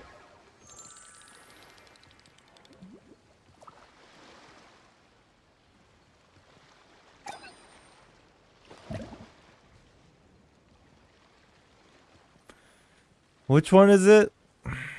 This looks like it's... Yep.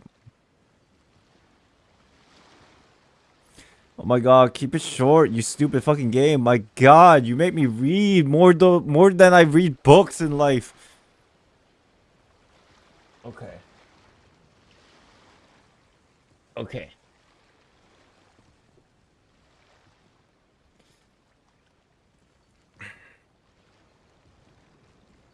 Tea parties are a must for the well-mannered. If you'd like to learn the proper etiquette, I'd be happy to teach you. I'm good. Legend has it that the first of oceans had a composition similar to that of blood. Okay, girl, stop. And that life within it was not individual. To set foot upon land or take to the skies, life evolved blood vessels to keep that primordial ocean flowing within itself. Primordial seawater are blood within the body of the people of the Fontaine, something like that, right? This is in reference to the beating heart that commanded this primordial sea of blood was the first Hydro Dragon. Yeah, the Hydro Dragon can command it. We learned it from Nouvelet. Each time that heart pulsed, all life would rise and give it praise. Of course, these are simply tales that the Hydro bishops tell each other, and are not to be trusted. But it's true. See, this game always fucks you over, like just like the note we just read. This game always gives you like, don't trust us. But it's true. But don't trust us.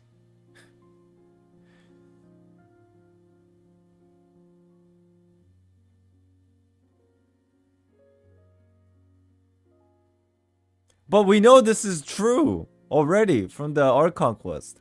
Nuvola literally said it himself. Like, I have command over the primordial waters with my full power.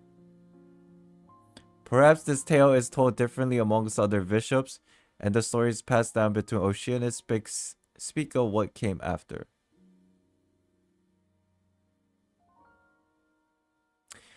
When that first heart was removed, the envoy... What heart? Okay. When that first heart was removed, the envoys of Celestia, the leader upon whose shoulders lay the duty to create life.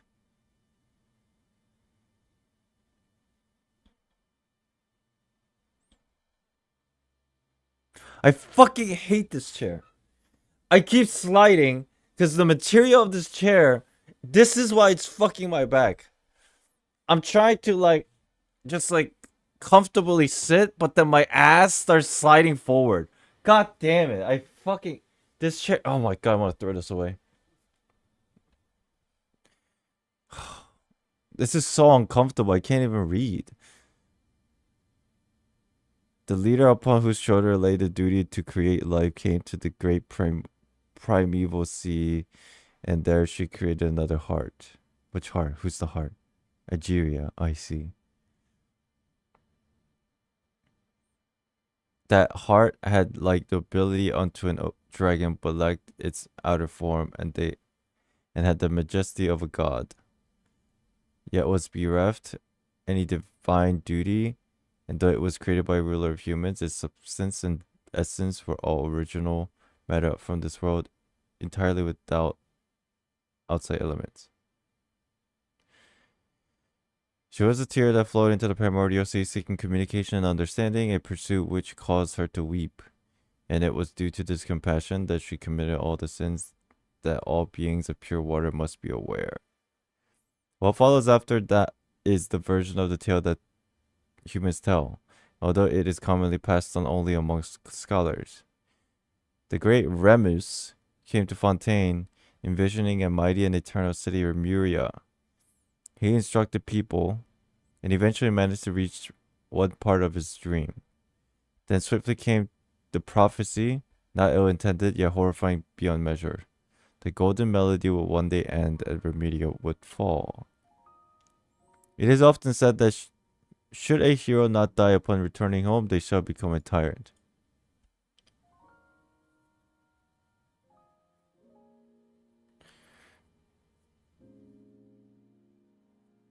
The justice that Remuria imposed to escape this destiny would eventually turn into tyranny, and this tyranny brought about resistance like wrathful tide. Thus did Remus finish. Remus the eminent, Remus the half-wit, Remus the farsighted, Remus the solitary. Humans desire judgment because they feel guilty. Humans want, and so they want to give things up. Okay. Humans always desire God. That is why the primordial sea's heart, gentle Aegeria, was awarded a shard of that one who was first and gained both the Archon's right, divine duty come lately. Was this the desire of humanity having reached the heavens, or was it merely the opening act of a striking of a dark plot? This is a tale that no one can know but you. When you awake, these wings and the aforementioned tale, they appear by your bedside. You can ask all the species in this world to prove its tale are true or not, and not one of them shall believe you, for how could this wind glider and this tale materialize before you out of thin air? So, all this is just... It's hinting at what we learned in the Archon Quest and a little bit of backstories for Remuria and a little bit of metaphors, right? It's an interesting read. But it's very...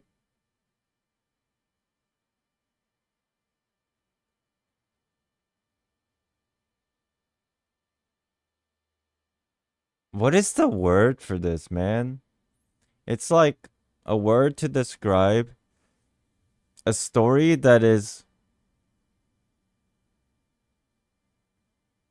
Methodically written.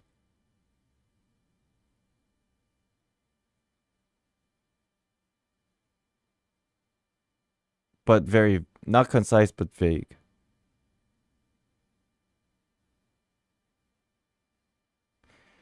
In reading, I guess you could just call it flavor text.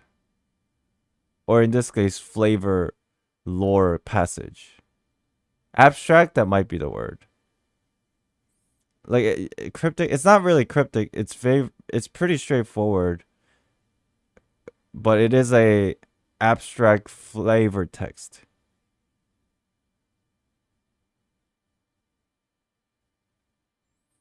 It was supposed to mention a second shade other than Easteroth. It's not here. I think they did mention it, no?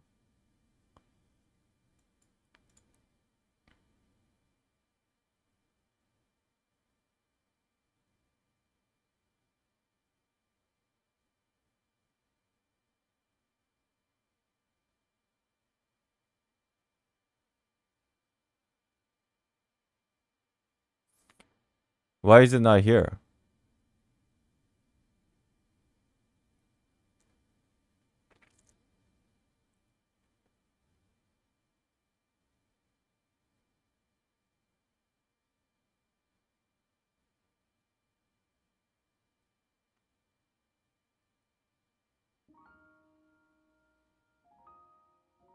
Oh, yeah. Yeah, there it is. Thank you. Yeah. This was when the Primordial One created the four shades to create life itself together. But you're saying this is not full context? Shade of life is a thing? It's always been a thing.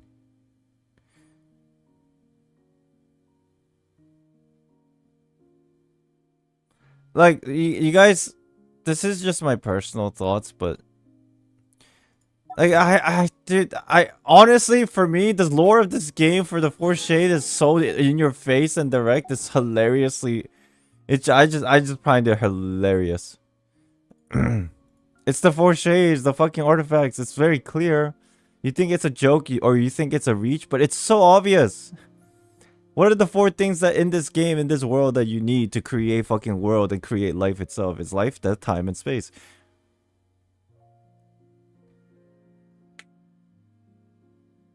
And those are fucking the artifact pieces. Catch you later, Island, everybody. Thank you, Titanic. Appreciate you.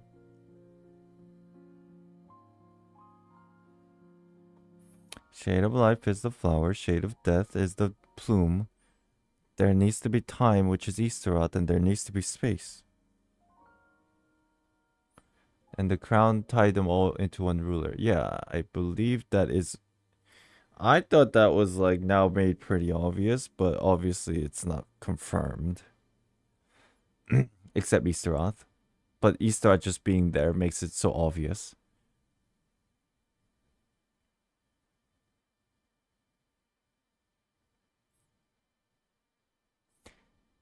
Lady of Golden Hall? I have no idea what that is. Unless we're referring to the Sealy, but I'm not sure. Not sure. Surimi Island World Quest? Man, you guys have good memory. I did the World Quest. I did at least the big World Quest. Some of them I finished. Some of them I didn't finish. Some of them I did finish. But like, how do you guys remember all these little small details? That's crazy to me. I do not know about that. Or at least I forgot if I did.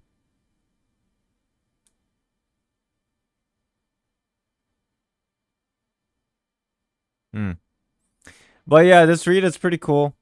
It's a good read. I don't know what's missing here. Apparently it's not 100% accurate to what's in the game, but if it's regarding shades, I think that's pretty cool.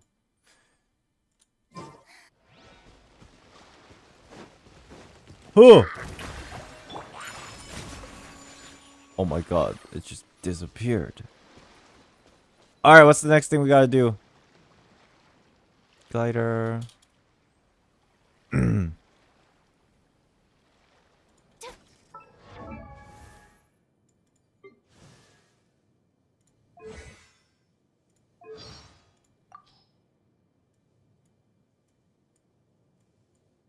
Furina. People often say that wisdom isn't about what you know, but knowing what you can change. It is beyond question that the prophecy was carved into ermine so long ago. And while it may look like nothing has changed, it also seems like everything has. What do you mean? I think we both know her to be smart enough to turn the fate of the world around. Lady, why are you always so cryptic?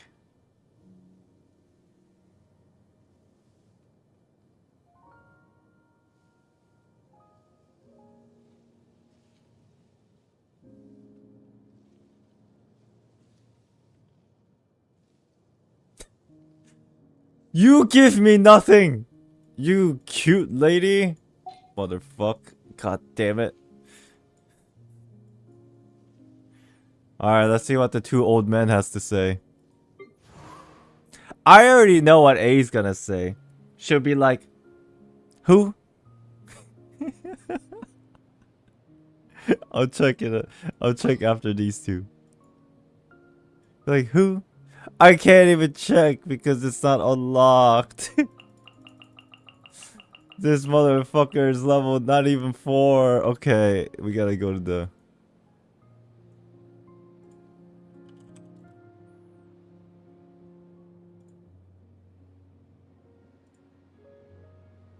Exposed? What do you mean exposed? I don't level up husbandos. You kidding me?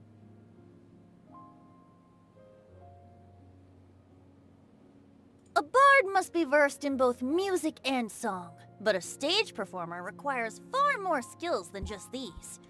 Hey, don't you think we should invite her over to put on a show at the next Windbloom Festival? Huh? You want me to talk about how she saved Fontaine? Well, I mean, she's such a talented artiste, it's no wonder.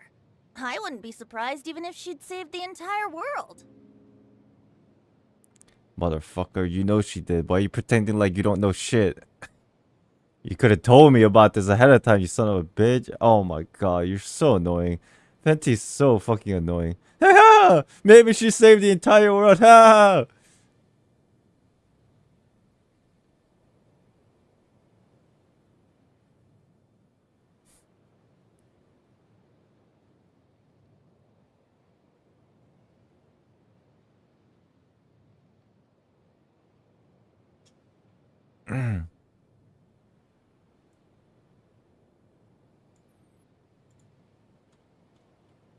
Windbloom Festival though, eh? Dude, chat, you know what that means? It means there's a chance that Furina will meet Fischl. That would be the best day ever. Just huge content.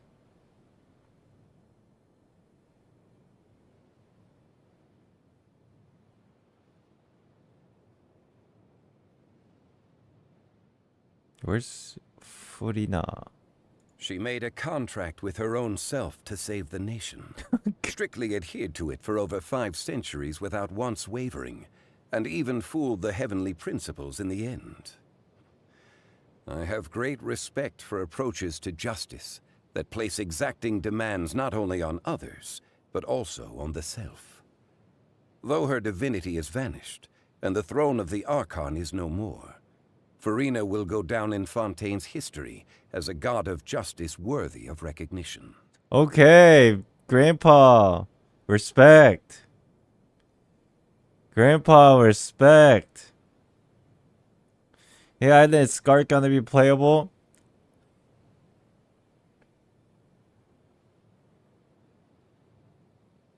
I hope so. There's nowhere for me to know though. It's impossible to know. I wish I even had the secret sauce answer for you. And just like disclose it NDA and get sued for you. But I don't even have that information. Like, look. If I had the NDA information of whether Skirk will be playable or not, obviously I wouldn't tell you, but I don't know. And if I'm saying, maybe I tell you, but I don't know. I hope.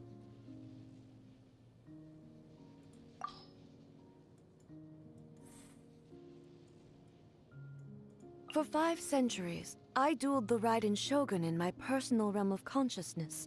to confirm the steadfastness of my will. Yet this Furina you speak of, though possessing only a frail human body, committed herself to acting out her part every second of every day for 500 years. A true battle of the spirit. Her willpower has indeed reached the level of a god. This is cool, man.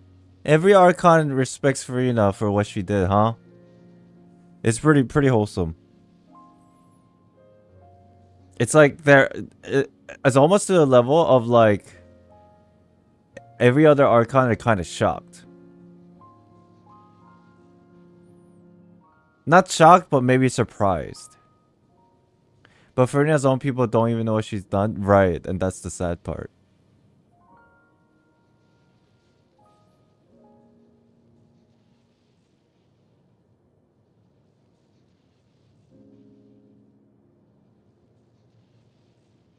This feels like a story from like Final Fantasy like 10 or something. When Final Fantasy story used to be good. And I'm not including the MMO.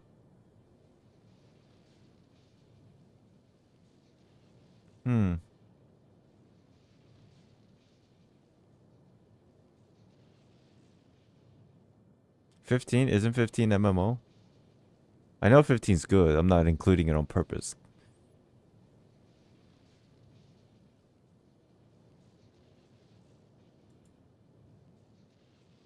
Oh, 14 is MMO? I haven't played 15 actually. Furina voice lines? I don't know how much I have it unlocked. I mean, I can use the wiki. Which one though?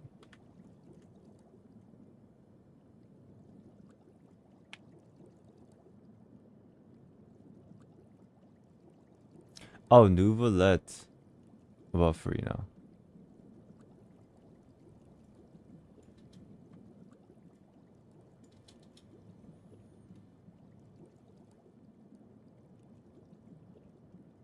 Okay. Oh, check the manga where Venti talks with Celestia. I don't need to check. I kind of already know what you're talking about. I think you're referring to the blood and the blood of a god creating land, whatever, waters and those kind of things, right? Yeah, that's what I was thinking of when I was reading the glider earlier too. I don't remember the exact references of names that they use in real life references because obviously Venti knows from that alone the existences of other worlds, but Ymir, yeah, that was the one.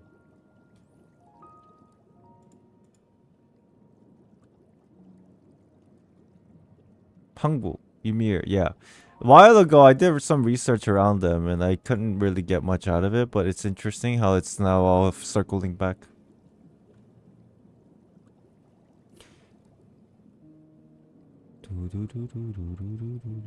Nouvellette, talking about Furina.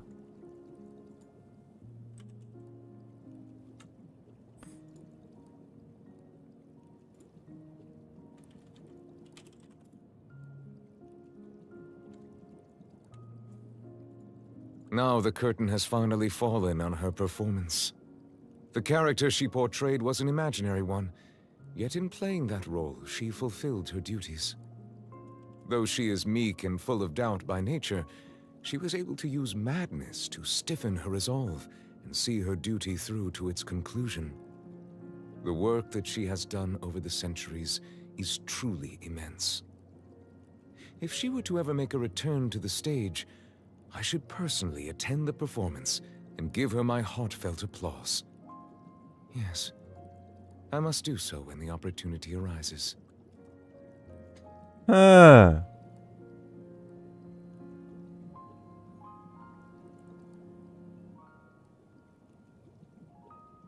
on, I'm gonna keep that up. And then, yeah, I'll bring up the story. Visions? Well, that's interesting. He doesn't have visions, right? I'll keep this up. And then I'm gonna go back to this.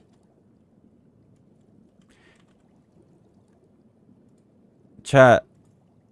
Before I continue on, we have a surprise guest.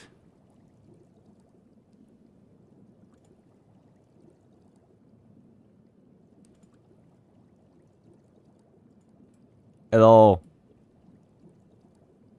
Hello? What's up, dude? Hello? Hello.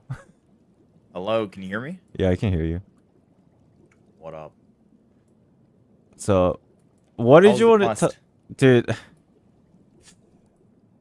Tell me. I felt pissed off. It was very good, but I felt pissed off. Who at the people of Fontaine? No, I was just pissed off because I feel like Furina got so she got done so dirty. True. But you kind of feel bad. Yeah, and you know what the time, worst you know? part is? I was talking about this in the beginning. In hindsight, after I finished it and I thought about it, Furina was waiting for Fossilors to like return to essentially, basically pat her on the back and say everything's concluded and good job, right? Yeah. That never happens. She doesn't even see her, and Fossilor dies. I mean, New Evelette kind of explained everything. He did, yeah? but I just felt like it was just so sad. She was It's like, in my mind, it was like basically waiting for your mom to come home. But then she never comes home, and then you just get like a message like your mom's dead. I think Furina's happy with the results because, you know, she feels like she's done her part. She's accomplished what she wanted to. Yeah, in hindsight, yeah. But you know that scene where when she was trialed and was found quote unquote guilty, and she was literally dead inside? True. That was But probably... she knew that was supposed to be part of it, though, right? She already knew that script, yeah? No, because Fossilor knew, but Furina, she had no idea. Oh, because Fossilor just said you got to follow the script and just trust everything in the process. And then once it was found guilty for Furina, it was like, I've completely failed. And that's pretty sad. At least at that moment. Eventually, Nuvolet explains it, right? And she's okay. Yeah. But at that moment, I felt angry that the Traveler kind of betrayed her. Why? Deceived her with the whole, like, going in the building, but it was just to get her on stage kind of thing. Because it was during that moment where she was like, you can confide in me. I can be your friend, you know? Oh, you feel like she probably had backstabbed her? Yeah, Furina had that one glimmer of hope and was like, wait a minute, maybe I can actually tell someone the secret, you know? Maybe I can tell the Traveler. Yeah, but then... That was crazy, because I thought she would, but later, you know, those little long repetition stuff that was happening, and then eventually you find out, even if that was the situation, she would have never told the Traveler. True. That was sick. But yeah, I can see why you feel like Traveler sucks, man. I mean, I guess they had no choice. I don't know, man. So there were some theories that you wanted to ask. Did someone already tell you? Nobody told me anything. No one told you? All right. This is the theory that I have, all right? Do you... You know the third Ascender, right? What Skirk said in New Evelette? Yeah. Okay. This is a long stretch here. But I think the third Descender, the remains that are of the Nosis, right? I think the third Descenders are a twin. So you're going against what Nahida said. I'm glad you brought that up, all right? Keep doing this, all right? So, like, Nahida said our twin can't be the third Descender because they're not in the Ermin Soul. It records them as being born in Teyvat, right? Yeah. Now, think about this. You know how we're in different samsara cycles in Genshin Impact? Mm-hmm. It says we're in the 4th samsara cycle. I don't know if you actually found that lore. Yeah, from the we new just area read in it. Fontaine. You did? Okay. We're in the 4th cycle. It's very confusing how we're in the 4th cycle and we are the 4th Descender confirmed by Nahida, But when our twin got captured first, why isn't our twin the third descender? If he got captured and put in Teyvat first, right? And then we came second after the twin. Very odd. So if you think about it, what if our twin is the third descender? They already did their journey on the third samsara of Teyvat, hence why the Aranar know them, everyone else knows them. They talked to us in the We Will Be Reunited quest and said, you will know at the end of your journey too what's really going on here, because they've already experienced their samsara on the third one. At the end of their journey on that third samsara, they fought the unknown god, died. The unknown god took the third ascender, aka our twin, and took all their power and split it into like these Nosis and spread them over for to have full control with the Archons. And that's what a voice line with New Everlet said, saying that the Heavenly Principles or whatever took those Nosis, spread about, and gave it to the Archons. And now we're entering the fourth samsara, right? With all the Archons and their Nosis. What did Conria do again? Conria created a god, right? They created a god.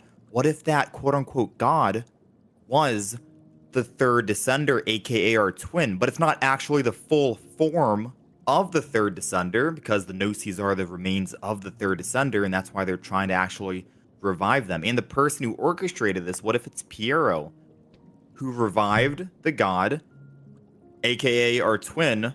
It's not their full form, something similar to like Furina, what she did, or like Dotori with his clones or something. It's not their full form, their full power. Piero revived, formed the Harbingers, and then they're going on this quest and mission to collect the Nosis to finally fully revive them in Natlan. Okay, so you're saying on paper... It would explain why the twin isn't a descender, but born in Teyvat, because they were created in Teyvat, right? Wait. In the fourth samsara. Okay. I think I know what you're saying. So if I go back, you're basically saying on paper, just on paper, the sibling's twin is not a descender, but really the sibling is a descender, now no longer classified as a descender. Yes, due to them dying in the third samsara. I know there's like timeline. The samsaras confuse me with the timeline, because the Archon War, and I think the Nosis were already there during the Archon War, because King Deshret denied the Nosis. But what if, because samsara repeats the same cycle over and over, the twin was the third ascender in the third samsara, and then the fourth samsara happened, and it repeated the whole like Archon War, but the Nosis were still there because of that third descender, aka our twin, dying in the third samsara, and the Nosis being created and spread out. Okay, that would mean so the Nosis would be available for the Archon War in that fourth samsara. there are some information issues from your thought process, but I understand your general concept idea of this, and I feel like there is some room for possibilities, like the timeline things. And if anything, the biggest thing that I find interesting about this is the fact that you're saying the sibling, when they say the sibling is born of this world, was that what they said? It belongs to this world. It's because this is already after the samsara cycle, and this is after they're no longer classified as a descender, and then it's almost like a fall from grace, and that's what makes them part of this world, is what you're saying? No, I'm saying for the reincarnation. You're saying the sibling is actually reborn, like literally? Yeah. I'm saying like they died. They full on fought. They did their cycle of Teyvat, fought the unknown god, died. Unknown god took their remains and spread it out over Teyvat for the Archons. And then that was the end of the third samsara. And then you're saying boom, the Fatui created the current traveler, or the sibling? I'm saying the Fatui, because there's lore saying that the Conria try to make their own god, right? Hold on, let me think. I feel like I remember hearing lore saying that the Conria tried to make their own god. I'm not sure. The only thing I remember is they said we're going to use the power from beyond, which kind of could be similar in regard because the traveler's power is from beyond. They basically, yeah, okay. Conria, the lore is Conria when, what was this Fatui guy's name again? The Piero? Piero? Yeah, when he was in Conria, they're the one that quote unquote summoned the sibling. So Yes. in a way, that's what Because they that's have the wording different they powers, use. right? The wording they use is they summon the sibling, but if you're interpreting that as creating a god, essentially they are the same thing in a way. That's what I would assume. Interesting. Our twin sibling was summoned, reincarnated to Conria. That's why they're born, quote unquote, in Tevat, going off of what Nahida said. Dude, oh my god. Okay, you're cooking. Bro, you're cooking. There was also a cutscene. I know Venti has a voice line saying, "Hey, we meet again. Let's join the travels once again." That's just confirming the samsara cycles. Yeah. But there was also a cutscene where we see, what is it, Conria burning at the beginning. Yeah, some yeah, kind yeah, of yeah. cataclysm. Yeah, yeah, scene. yeah. But I think that was just on a trailer, right? It wasn't Yeah. in the game. I'm sure that'll come back because that exact scene was shown with A's perspective. Because it's like a real event that happened, and not just like a trailer. It was thing. our own perspective, right? Yeah. Interesting, dude. Do you like lose sleep over this stuff? Dude, I've been trying to preach this for the longest time. The thing that confuses it the most, because there's a lot of signs that point towards it, and it could be true. It's just the timeline thing, right? Right. Because then you could say, like, technically the Archon War was still there. The Nosis were already created before the Archon War. The But Nosis, I believe... Well, the timeline is... I don't know when the Nosis was created, so that's the issue. But the Nosis was given out after the Archon War, obviously. So... But then that timeline is 3,000 years ago. And Conria timeline, when the Travelers came, was like, let's assume like 500, 600, 700 years ago. So that might be like a complication. But... That's something I have to think about, to be honest. someone said you should read New Everlet's vision description, since it clarifies how the Nosis were created. Did you read that yet? I have it pulled up. It talks about, I think, the heavenly principles and usurpers. Vision or Gnosis? It's on his vision.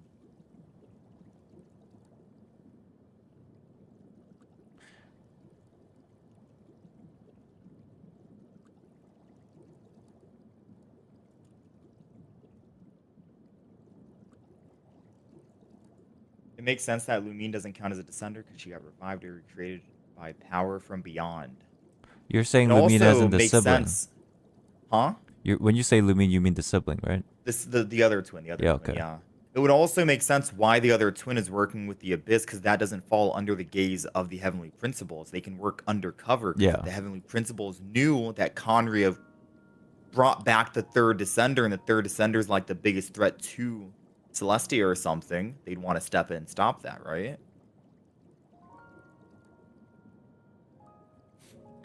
You gave me a pretty interesting rabbit hole to go down on. I'm very intrigued. It sounds copium at first, but then you start thinking, you're like, wait a minute. Do you say But this out loud on your stream and your chat blasts you copium? They did at first. When I first introduced and said the third Ascender's our twin, it was all nothing but copium, but then I started explaining the details, and they're like, wait a minute. You know, we had other people started pitching in and giving like hints and ideas and theories of about other stuff that happened that kind of could solidify the idea. You know, to be fair, ever since the whole Descender topic came up in the game, and especially with Nahida, I always suspected the third to be the sibling, because otherwise it just doesn't make sense. But then, just because she said he was not, or she was not their sibling, That created the biggest question, like yeah, confusion. like a doubt, right? And I was like, fuck, like, it seems like it makes sense, but the game is telling me it's not. But then the game always fucking lies to us with so many little things, so they don't lie. Right, with the There's Furina a little Archon, and yeah, they have like a deeper reason. they want you to wait until you figure out the truth Yeah.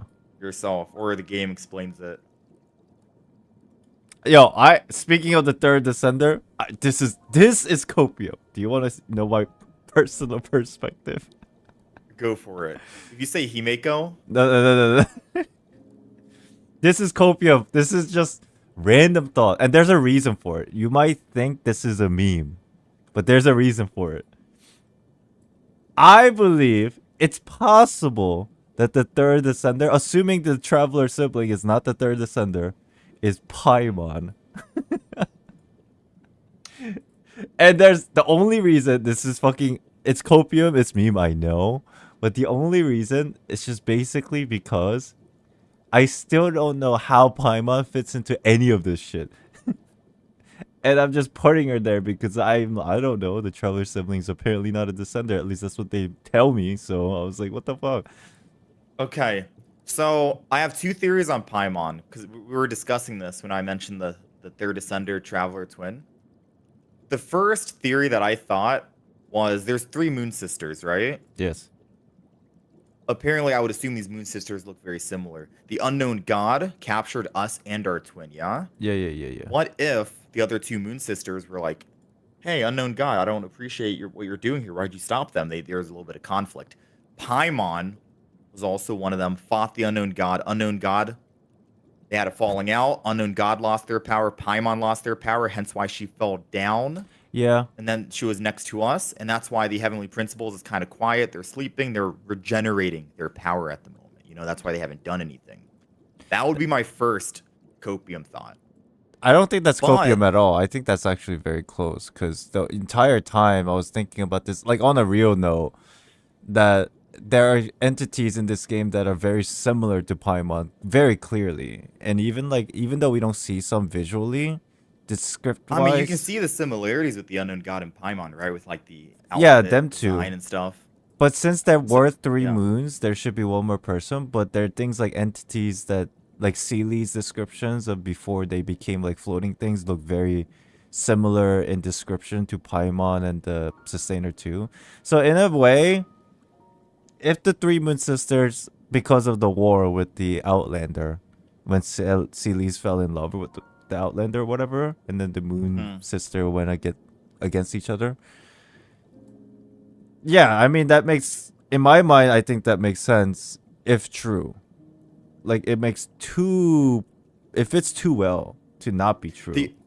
The other theory, really quick, for Paimon is, which I thought this was at the beginning of the game, but then, you know, when theory videos came out saying she's like a Seely and all this other stuff, I was like, maybe it's not the unknown god.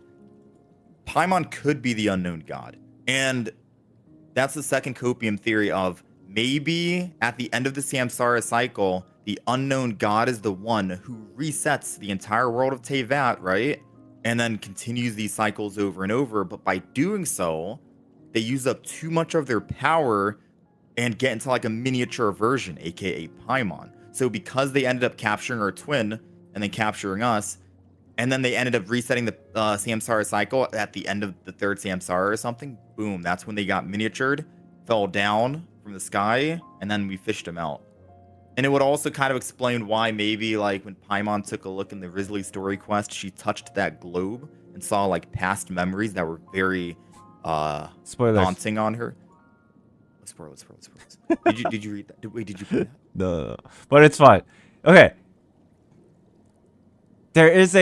I've thought about exactly what you were thinking about for a very long time.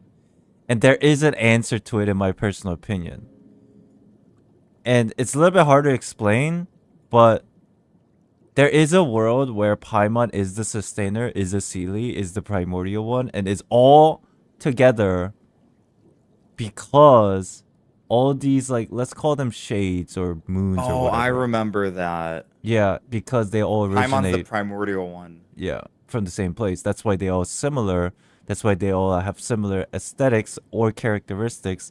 Like, for example, you saying things like, you know, like maybe Paimon is like a smaller version of Sustainer. The reason why it's actually possible is because it's like the original Sealies and the original Sealies and regular Sealies, they're essentially from the same place too. And if you go all the way back into the tree of this like family tree, maybe in a better perspective of looking at this, they're all from the same place, which is the primordial one who created the shades. So Right. they all look similar. They have similar characteristics, and that's why it's actually very possible. And that was my conclusion in all this originally. But it's always too hard to explain this to people, so it's like so hard to even bring it up, to be honest. No, I remember. I forgot who it was where we were watching like lore on Paimon being the primordial one. It does make sense, right? Because the Yeah. symbols on her like on her outfit, and I think it means like original god or something like that. I don't know. I think Wei made a video about it, and then I also made a video about it, and then like you kind of look at both of the videos together and just like think outside the box. It does make sense, like logically, but who knows if it's gonna be true? I don't know. Yeah, I mean it would make sense. Because then if she was the primordial one and the unknown god is the second who came, then it would make sense that Paimon wouldn't really remember too much. Maybe something happened, something big happened. It would make sense for like a, you know, Disney ending. We get to the end, Paimon figures out everything, she remembers. And then Bro. she finally leaves us. There's a whole lot of hints saying you won't leave Paimon on your journey, right? You'll always be together. You know, it's like foreshadowing that one day she's gonna have to go back and do There's her too job. much of it. There's too much. It's like almost every quest of everywhere she says this kind of stuff. Yeah. But interesting. Okay. I think you gave me like I might not be able to sleep today because of what you told me about the Descender. It's a good theory though, right? It has holes, but it is a good theory, I will say. Dude, You could honestly I'm gonna be real. I don't have like the means of creating like good lore videos like you, Ashikai, and like the way do, but you could like caption this as, what if our twin is actually dead? You know? Like what as if a hook? they're actually dead? As a hook of a YouTube video. Like, wait a minute. What if the traveler we see our twin isn't actually? I mean, it is actually the real traveler, obviously our twin, right? But it's the whole like it's their soul and mind in the body that's not actually their real body, you know? And that makes you would believe that a lot more after this Furina our Archon Quest, you know? You'd be like, okay, yeah, possible to do. That's actually a good point because through these Archon quests, ever since the beginning, they've always hinted to a bigger picture.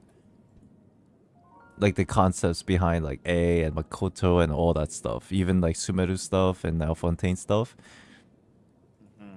This is nice, dude. Bro, if I ever make a video about this, I'll give you like fucking massive credit. And then, you know what that does? If the heat doesn't follow me, it goes to you. This is gonna be the biggest. Yo, listen, I'll die on this hill. I think shit. it has to be the traveler, man, the twin. This is I very cannot interesting. accept that Nahida said, "Nah, it's not our twin," because then it just doesn't make any sense to me, right? We're twins. If I'm a descender, they got to be a descender. Why aren't they a descender?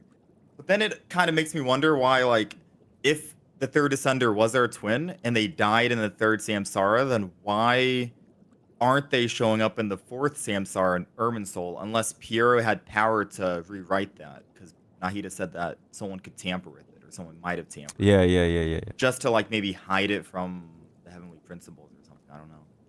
Nice, man. I'm gonna sit on this for a bit. I'm gonna sit on this.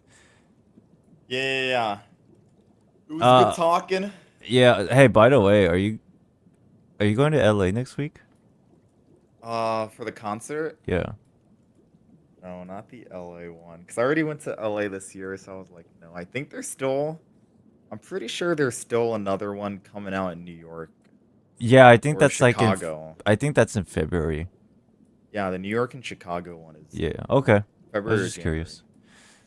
Yeah. Alright, man. Good talk. I appreciate this fucking massive load of holy shit, I can't sleep tonight idea. Yeah, ponder on it. If you get any like more leads on what could further solidify this from your chat or from other like lore bits, yeah, Sure. let me know, man. Okay, I'll let you know. If I ever Yeah. make a video out of it, I'll let you know too. Yeah, let me know, man. Okay. I need this copium. Yeah, oh shit. All right, man. Have a good night. Alright, good night, man. Have a good day. Bye-bye. Peace. That shit was crazy, chat. I didn't even consider. Wow. I think there's a lot of misaligned information, but the idea is so... It's not... I don't even think it's copium. Because the game always lies to us.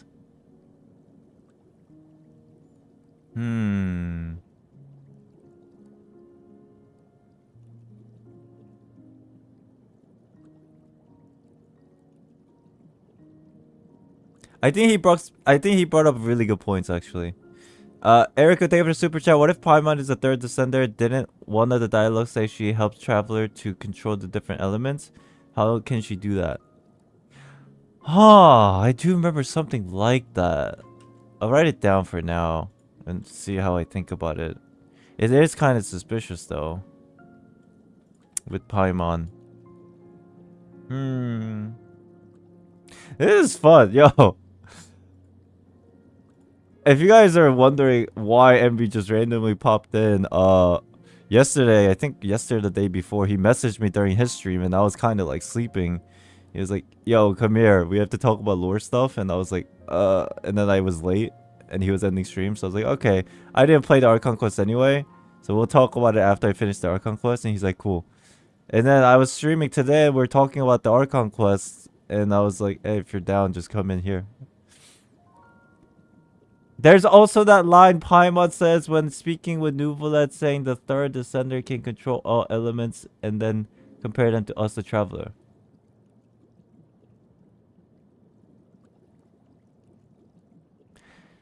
Yeah. From the Archon Quest, yeah.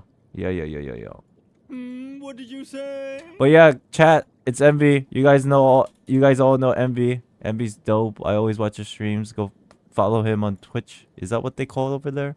Follow? Yeah. You guys all know Envy. Mad props.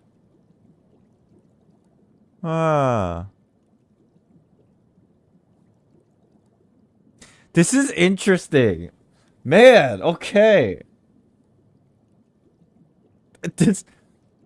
Just assuming this is a theory, right? Chat, we know about what theories are.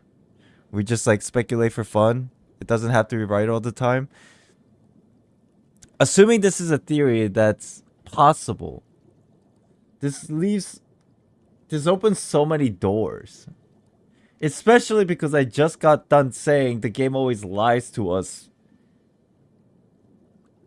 They don't lie to us. They actually tell us factual things, but there's always like another layer of the onion. Right? They don't lie. There's always another layer of an onion. Which drives me insane, but that's why it's like so fun.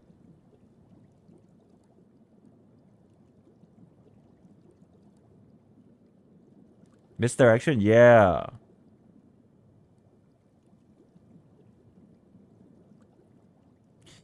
Interesting. Shit.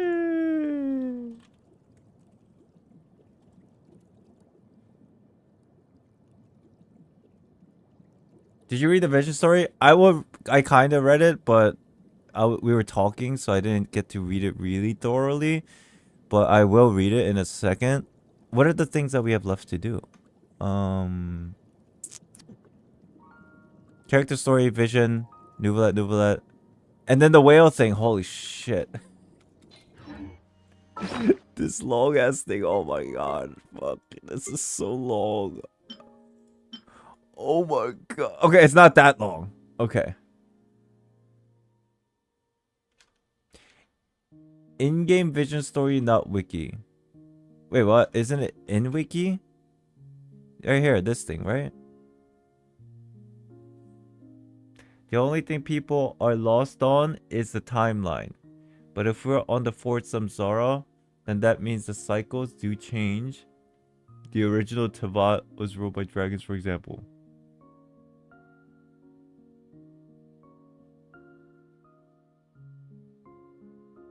Which means that if the twin died in the third samsara, then that would change the fourth samsara to include Nosis. You're saying the samsara repeat. Basically, what you're saying, Envy, is that every time a samsara happens,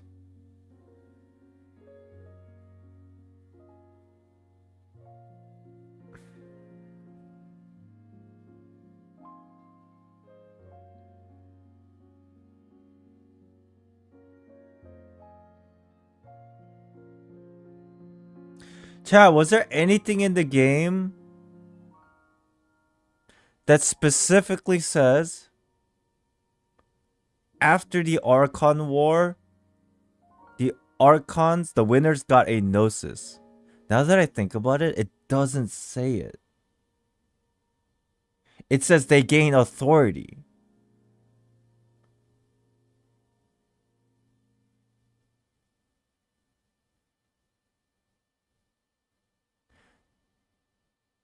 I think everyone samsara makes you repeat everything with change that happened to previous samsara.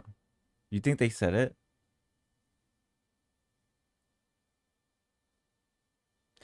Okay, I'm gonna have to dig into this because Envy, essentially what you're saying is with the every cycle of samsara, whether it's Nosis or not, it's like the power. Oh my god, this is so hard to explain. Fuck. Okay, I think I know what you're talking about with the samsara. I'm trying to think of ways to see if this actually is possible because of the Nosis.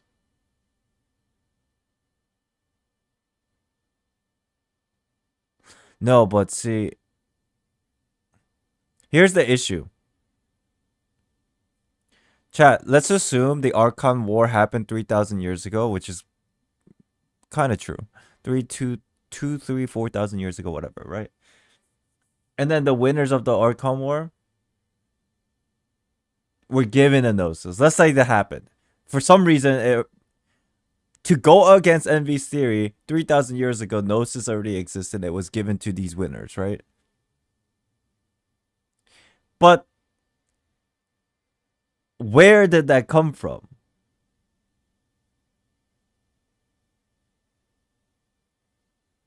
Archon was for the throne?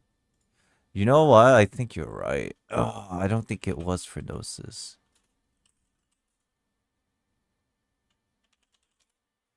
I think if that's the case, then everything makes sense.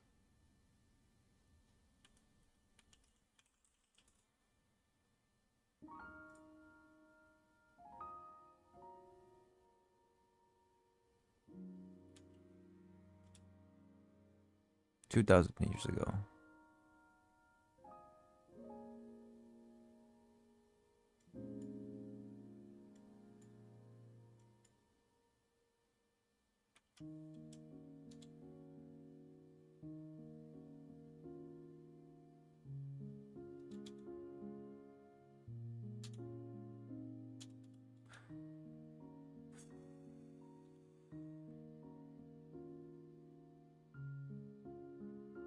Yeah, it's different. It's different. It's different. The Archon War comes to an end in the final Divine Seat. The Archon War, you're right, is to fight against the Divine Seat. And from the way that Fosseler was explaining this in the Archon Quest, she makes sure to separate the Divine Seat and the Gnosis. Because the reason why she had to kill herself, essentially, was to destroy the Divine Seat. So Archon War was essentially a seat. It's to figure out who takes the Divine Seat of the seven afforded by Celestia. And it's the authority. So then when the fuck did the Gnosis come into existence? We don't know, actually, because the idea behind Nosis was always very secretive.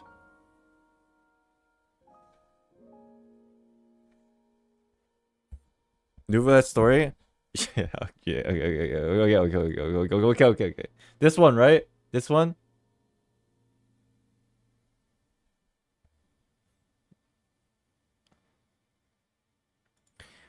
Nouvelle does not need a vision to manipulate the elements. However, there were some things he learned only after regaining his complete form. After the Archon Quest. Severely wounded in the Great War of Vengeance, the Usurper had their functions ruined and could no longer use their absolute authority to suppress the original order of destroy. Is this the primordial one? Yeah. To continue to subdue the control of the resentment and loathing of the world, the Usurper and the one who came after created the Nosis together. Ooh, that's kind of suspicious. Why does it say the Usurper and the second who came together? They were at war with one another. My suspicious feeling about this is the primordial one backstabbed the second who came and made Nosis out of the second who came. Or they both killed the third. I don't know. It says they worked together, but the context we got before, they fucking warred against each other.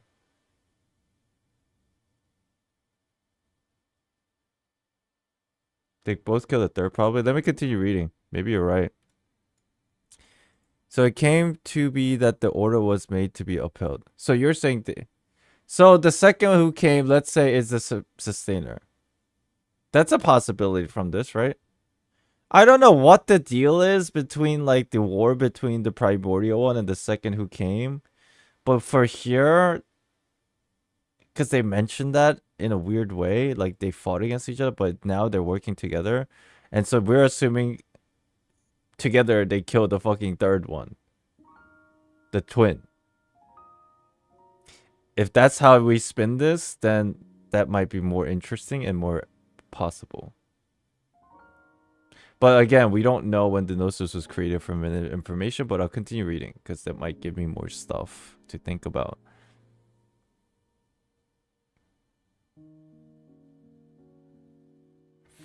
So it came to be that the order was made to be upheld, and thus the humans come to only possess these 7 remembrances.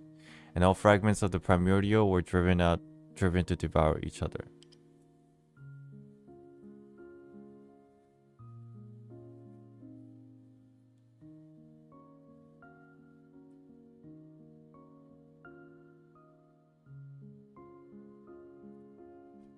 Hold on, chat.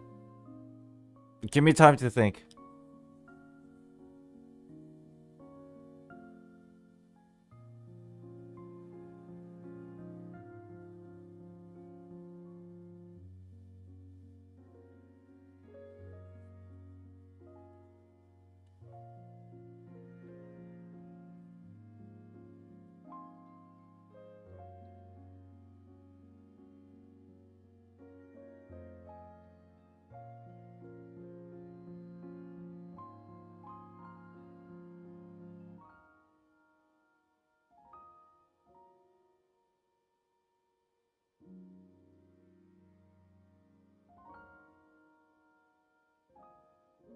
That last line reads weird.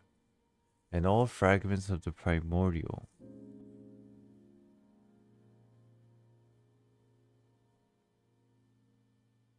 Oh, that's not primordial 1. When they say primordial, it means all fragments of the power of the origin or the origin power.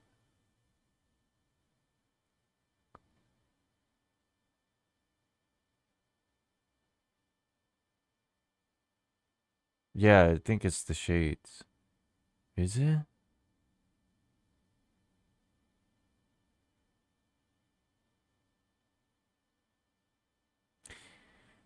And so basically, what Envy was saying was potentially that this is just on a cycle. You know, samsara. From that day on, whenever a person's wishes reached the heavens, the 7 overseers of the material realm were duty-bound to grant them a gift. Probably divisions.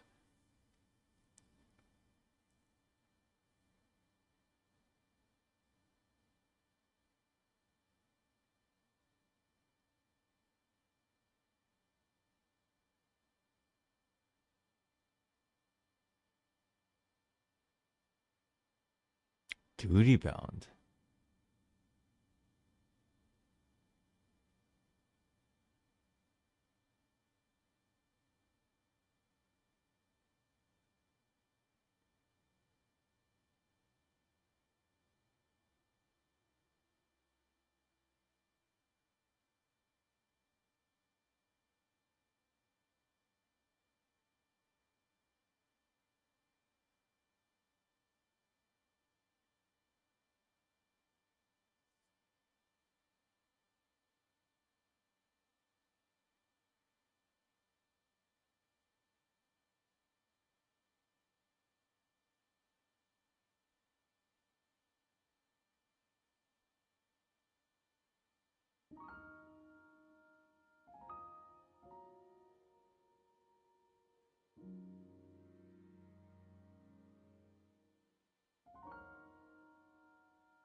This goes against so many things.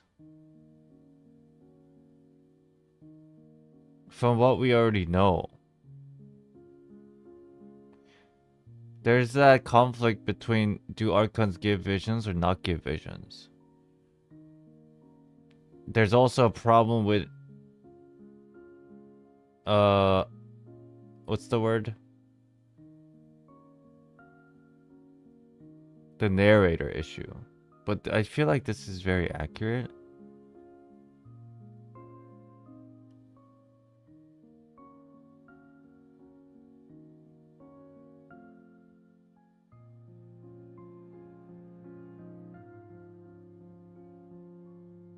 Yeah, they don't hand them the vision with their hand, but there is something that still ties the Archons to the visions. Again, just like all the other stuff, they didn't lie to us, but there's another layer of the fucking onion. This, when A said Archons don't give out visions, they don't. They don't hand out visions. But there was another reason why they kind of do, but they don't. It's like fucking annoying that they always do this.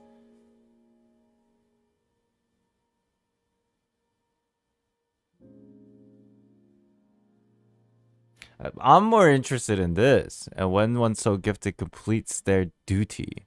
This is the person who received the vision. When the person who received the vision completed their duty. Or no. Is this talking about this? What the fuck is the order in this? Though they might not know nothing or who that wish had stepped into the threshold of the sacred seven archons still had to impart a shadow. Oh no, this is chat. This line is just the archon that's completing this as a duty, right? And when one so gifted, the person who got gifted is humans, no? The seven overseer of the material one were duty bound to grant them a gift. Humans. From that day on, whenever a person's wish reaches the heavens, human, the seven overseers of the material realm is duty bound to give them a gift. And then the one that received the gift, the human, when the human has completed their duty, the gift of the gods, the archons, would receive in return will be more abundant. Yeah, it's the vision bearer.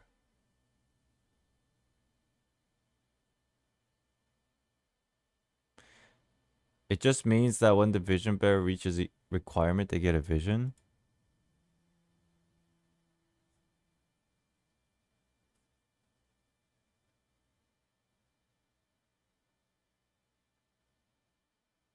This reads all funny. Because the duties he mentioned here are duty bound.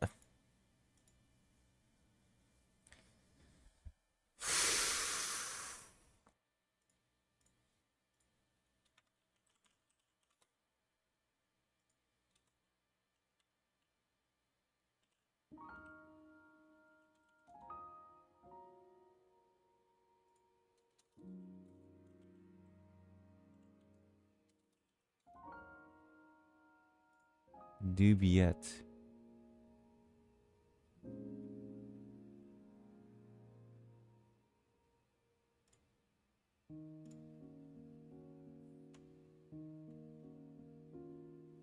Give me a second.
Ooh, the suite's completely different.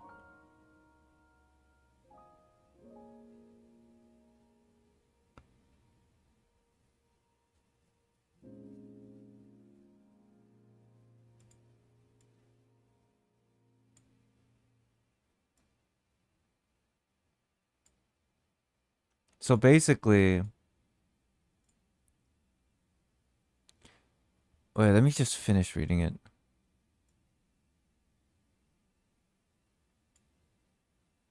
Isn't 갈망, isn't that resentment?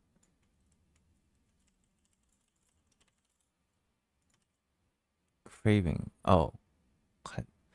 Want. Never mind. Okay.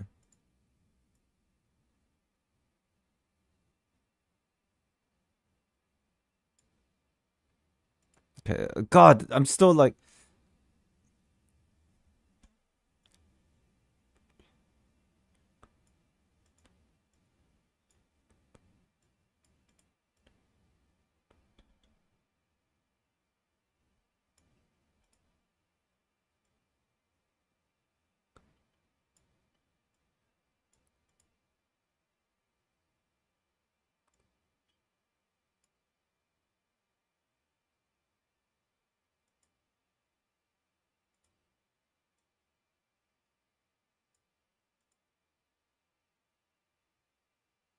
Yeah, it's the person who completes a mission. It's exactly a person who completes their mission or duty.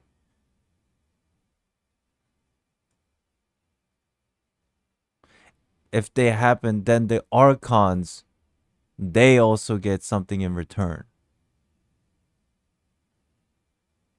What mission? That's the thing we don't know. We don't know what duty is. So everybody who gets a vision, they're bound to a duty, but then the duty is never explained. But then if they complete it, the archons get something in return. So here's the thing.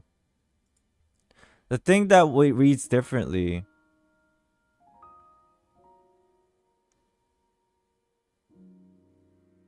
I mean, obviously, it might be something to do with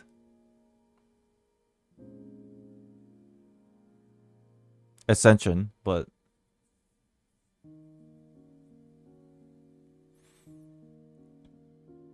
anyways, so there's like a little bit of a difference here.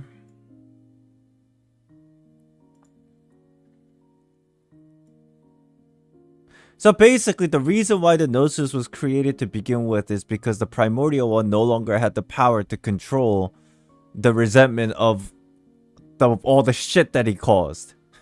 Like all the people, the loathing and the resentment of the world. He no longer, because of the war, he's too weak. He was no longer able to control all this shit. So because of that, he made Nosis to be utilized as a medium to control this issue, that because he can no longer control it.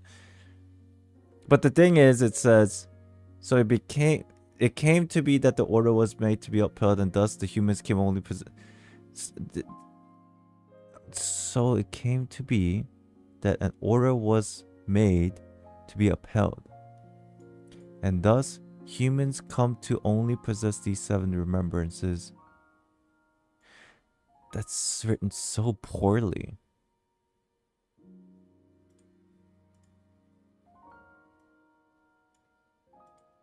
So to bring back order, to reconstruct the order,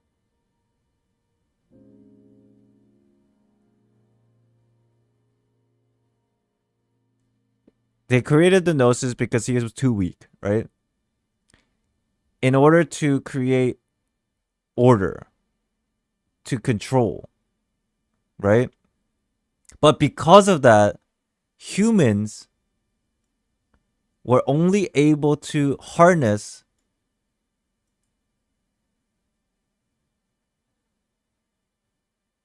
seven different elements. Or the God, this is hard to explain.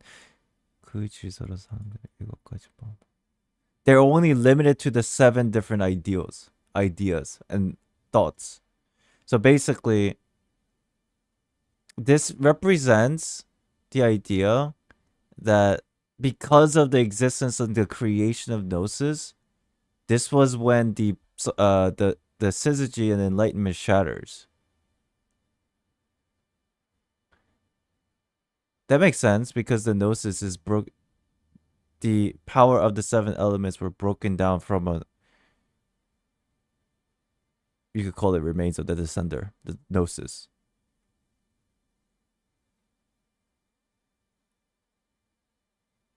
But because of that, it created conflict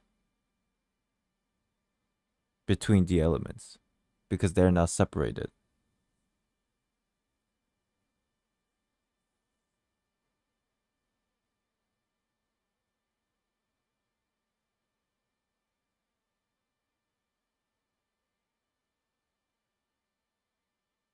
If Nigeria was created the shade of life, does that mean Ventia and Nigeria were cousins?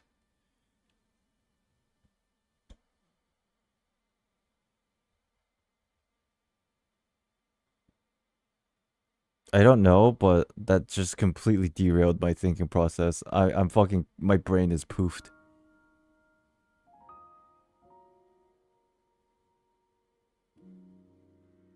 How do we get into all this?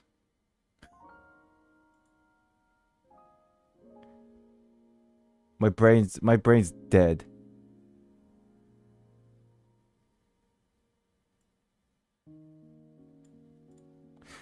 Okay, let's backtrack. How do we get to all this? About the Gnosis, the origin of the Gnosis, right?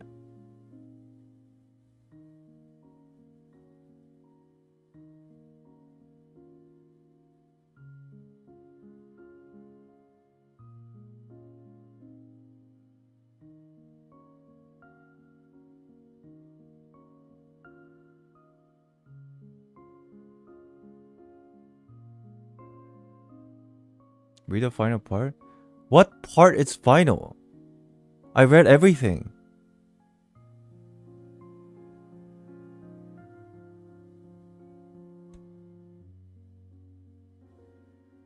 This?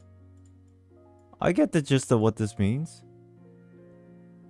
It's Nuvula, it's like, okay, but I'm gonna do something similar because I can't give a vision and I'm not like a fucking Archon, but still, I would acknowledge humans for their good deeds or, you know, people who do good things, and then so I'm gonna give them power of myself. Nuvula can give vision too? This doesn't mean he's gonna give visions. Well, technically it's something similar, but whatever, sure, we'll call it a vision. It's so hard to explain some of this thing because the nuance is different, but at the end of the day, it's the same shit, and so people only look at the result and not the nuance, so I'm like, whatever, I give up.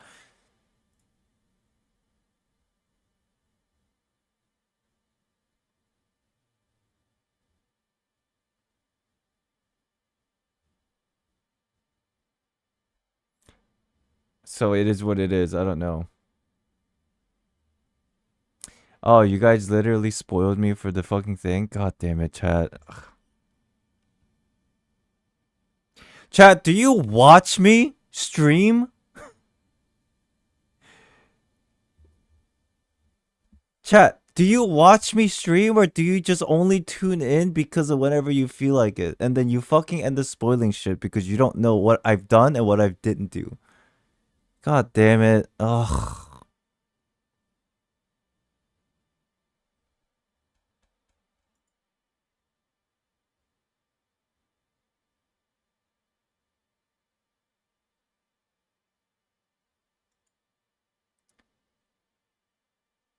So anyways, I'm hungry.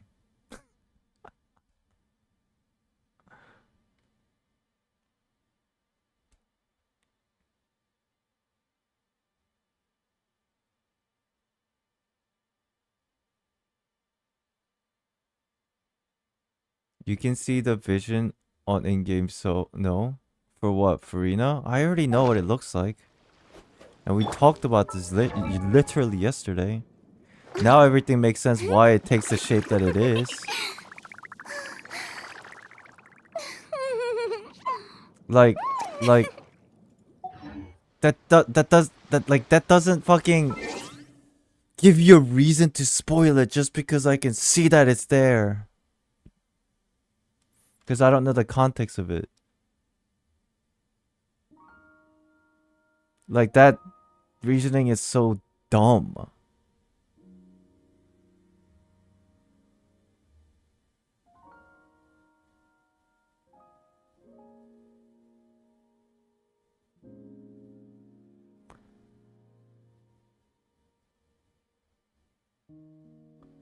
I watch you when I can, so I don't watch all your streams, but I watch part of yesterday's ones.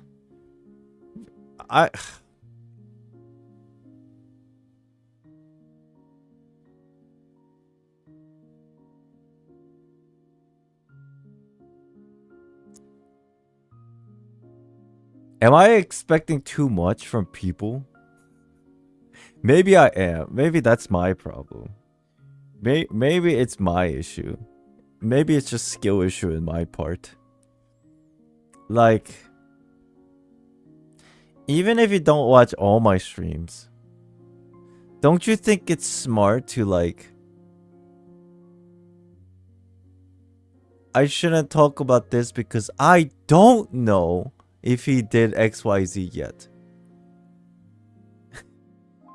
Like, if you do know, then it's easy. But if you don't know, why do you still take the additional step of not thinking and spoiling?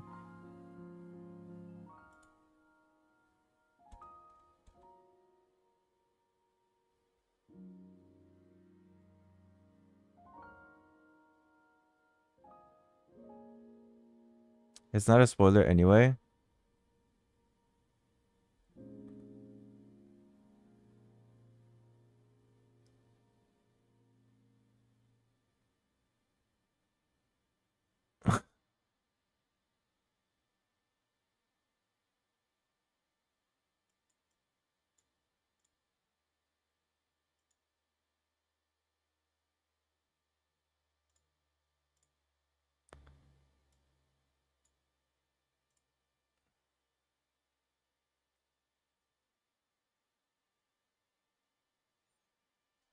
Okay, listen. I'm telling you it was a spoiler. So whether you agree that it was a spoiler or not, doesn't matter because I'm telling you it was a spoiler for me. Does that make sense? Does that register in people's brains? I'm telling you it was a spoiler for me. So whether you justify a reason or not, it doesn't fucking matter because I'm telling you you spoiled me. So accept the L and just stop talking about it. We're not going to argue whether what you said or didn't say was a spoiler or not because I'm telling you it spoiled me. Like, when people call me out and when I fuck up, I usually say, oh shit, my bad. And I continue on and I just try to, like, fix it. In terms of, like, okay, I fucked up, my bad, I apologize, let's continue on, let's move on. But maybe that's a little bit too hard for some people.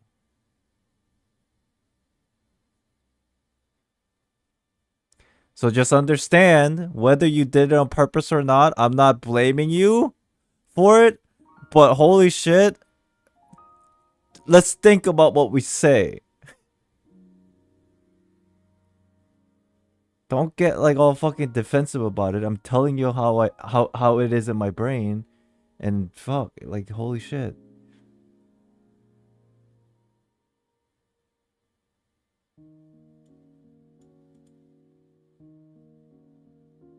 And if you don't like what I'm saying, I mean, bro, I'm trying to be as reasonable as I can as a human being to the extent of my abilities, but like if you're not meeting me halfway, that's kind of crazy. I think that's insane.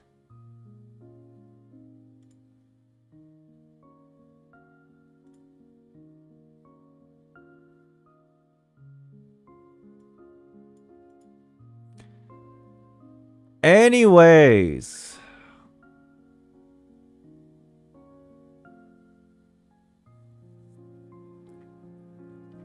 about what Envy said about his theory. Yeah, I can see why he's confused because of the timeline. This doesn't fucking answer anything about the timeline when the Gnosis was created.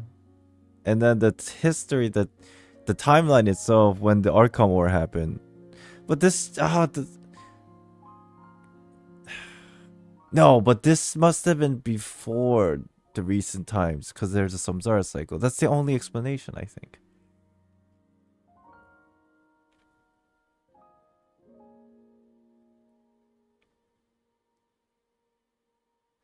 It is a juicy theory.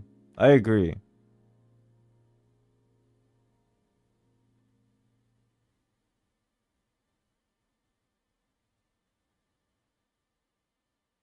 Envious says theory is possible if Gnosis can exist outside the cycle.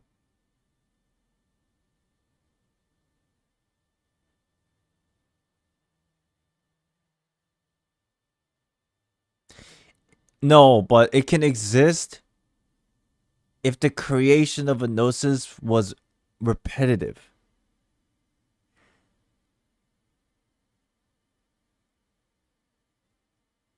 That's the only way this works. Think of it this way. This sentence basically outlines that the primordial one and the second who came got together to create a Gnosis, right? But let's assume that they got together and fought the third, which in this case we're speculating to be the Traveler sibling. The only reason why that's kind of weird is because the history of the primordial one and the second who came goes way back. Unless the second who came still exists and is the sustainer. But then there's another issue. If the Gnosis was created, let's say 500-600 years ago,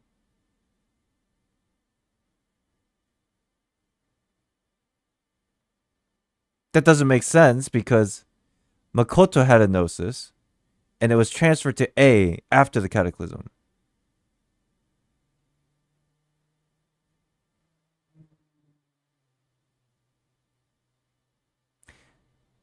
I'm sure Decarabian had a Gnosis and it was transferred to Venti.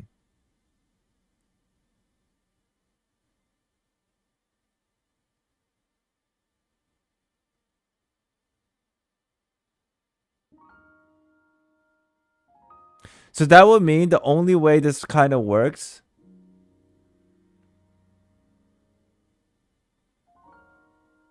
third descendant died in Archon War? That's what I don't understand. If let's say, I mean, I like the idea of third descender being the Traveler. I do. I think it's a very high possibility. But let's say the Gnosis was created, let's not even go 500. Let's say, like, let's be generous and say 2,000 years ago. Did the sibling of Traveler come here 2,000 years ago? I don't think so, right? So that means... What? We don't really know when they came here, actually.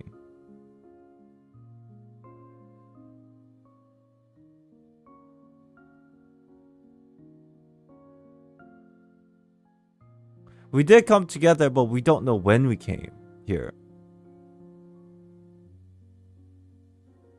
It must have been after the Archon War, that's for sure. Because the 7 was already in place and the traveler sibling journeyed.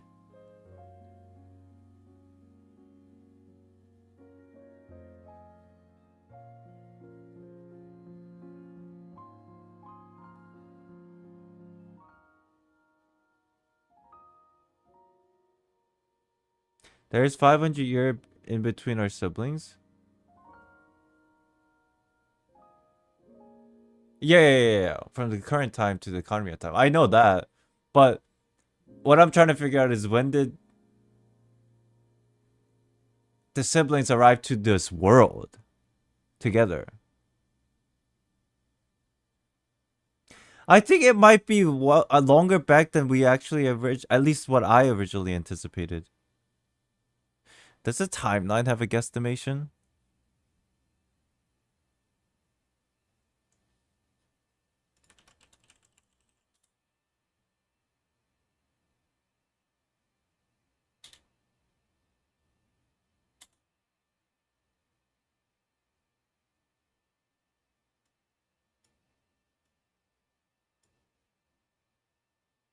$500. Ugh, but okay, let me see. YouTube video, son of a bitch. You're saying 5 and you okay.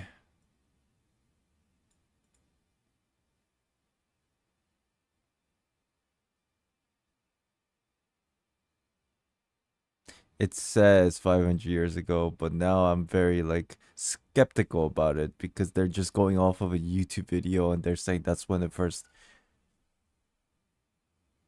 No, they were. Oh, the siblings tried to leave after they saw the cataclysm happen. That's true. And that's when the sustainer cutscene happened after the cataclysm. That's true.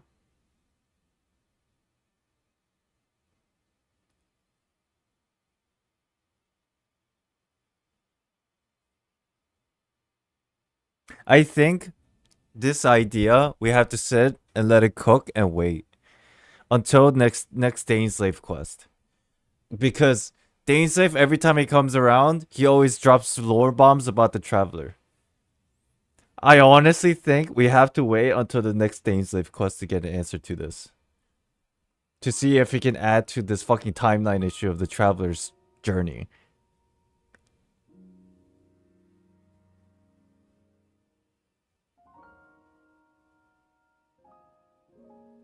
Yeah, fingers crossed. What patch does it usually come? I'm not sure. I think like 1 or 2 patch after the conclusion. I think there is this. I think there is a time discrepancy that would be evidence against the core theory. No. Yeah, that's the problem. I understand the whole idea of the samsara. The biggest issue in my mind is like the idea that the Nosis seems to be created before the arrival of the traveler. Because the whole thing about Envy was that the Nosis was the remains of the traveler. No. He's saying the Nosis is the remains of the traveler when he was classified as not a descender.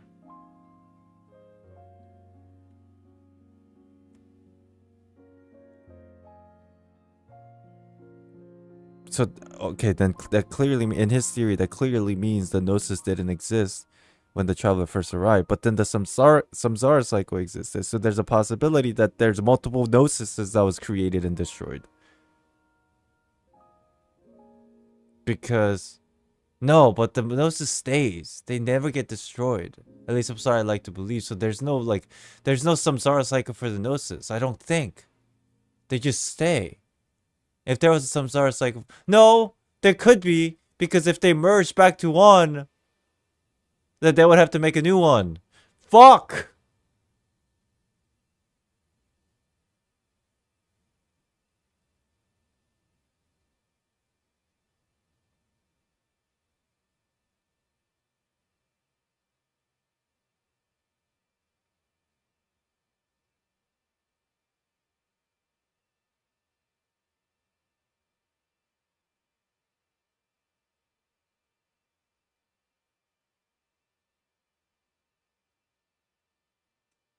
Yeah, let's wait on it. I am very intrigued about this possibility. I am very intrigued. But we have to wait on it. There's nothing that I can add to it or disprove it. And the more I think about it, the more confusing it seems to get. Like, there are stuff that I suspected that was, you know, like, obviously my opinion about certain things in the game's lore. That kind of, even, there's some things that even go against Envy's theory that I felt like was real. But then, to keep an open mind, I'm trying to, like, see it in the way that he's seeing it. And I see the possibilities, so now I'm, like, irritated. Not because what I think is wrong, but because I want to find out the truth. Shit. I'm gonna lose sleep over this, man. I'm telling you. Chat, if you go watch Envy's stream tomorrow, I don't know if it's here still, but I'm sure he's sleeping. If you go watch his stream tomorrow, let him know that I've been going insane about what he said, and, like, I'm losing sleep over it now. Fuck, why did he do this to me? Why did he do this to me? I'm fucking losing my mind now.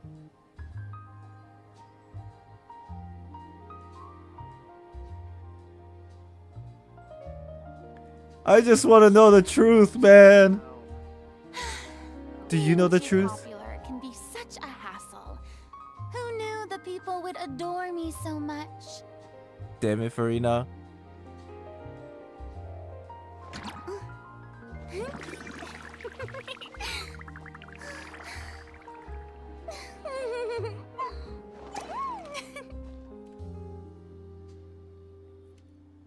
Oh. I'll think about it. Chat, I'm poofed. Can we read the Nubla character story and the whale thing next time we stream Genshin? I don't know when that will be. I'm sure we'll stream at least once before Thursday or on Thursday. Thank you, chat. Thank you for understanding. I think I am done for today. That was fun. Did you guys enjoy it? Besides me fucking blowing up, getting pissed off, did you enjoy it? Back to Fontaine. If Egeria create Fontainian using Oceanid, then Fontaine has really no people from start. I guess that's true. Yeah. Of course, there are immigrants. People from Mondstadt and whatever. There'll be an extra fee for that. Tea parties are Yeah, a we're must streaming for the Reverse tomorrow. well-mannered. I want to If you'd like to continue. learn the proper Frida, etiquette, please. I'd be happy to. We're playing Reverse tomorrow. I want to continue with the main storyline. It's gonna be a sponsor stream tomorrow, so if you guys really want to support the channel, make sure to be there. Even if you can't make it, watch the VOD. For me, I appreciate it. It is a sponsor stream, and that's why we were able to do Furina giveaway. We already did it, so yeah. But thank you for the support, everybody. Appreciate you. We're gonna continue the event story tomorrow. It's gonna be pretty fun. It's gonna be chill. We're just gonna let the story take us on a ride because there's a playable dog. As far as this stream's concerned, just wanted to do a quick stream today. I think I want to eventually make a review of the, not a review, like my general thoughts on the Archon Quest video, but we'll see. And then the next time we stream Genshin is probably at the latest Thursday. Probably. But I don't know how long that stream is going to be because I fly out to LA Friday. Or is it Saturday? I'm not sure. But yeah. Thank you all for watching. Appreciate you guys. I'm sorry that I wasn't able to like get to everybody's questions, but my brain is a little bit overloaded because everybody is wanting to talk about many different things, and I'm trying to like do that, but my brain keeps bouncing around and getting sidetracked. So if I didn't get to your message or like I made no sense answering some questions, I apologize. But I hope you enjoy the stream regardless. Alright, everybody. Thank you so much. I am going to raid Unreal. Because don't you guys want to see his reaction? He's playing Archon Quest right now. Don't you want to see the reaction? Unreal Dreamer is my good friend. We've been pretty much doing content creation, like, we knew each other for like 2-3 years now. So he's playing it. Make sure to go give him support. I'm not gonna do a raid message because I think he's very focused. If we go into his chat and start spamming, then it'll distract him. So just, you know, just say hello and enjoy his reaction. Okay, chat? Thank you so much for watching. I'll see you guys tomorrow. If not, another day. Tomorrow I'll see you for the sponsor stream. Okay? Bye-bye. Thank you for watching. Appreciate you. Have a good day. I'm gonna go watch UD and then go get something to eat and then just like laugh at his depression. That sounds terrible. I'm gonna go laugh at his depression. Bye-bye.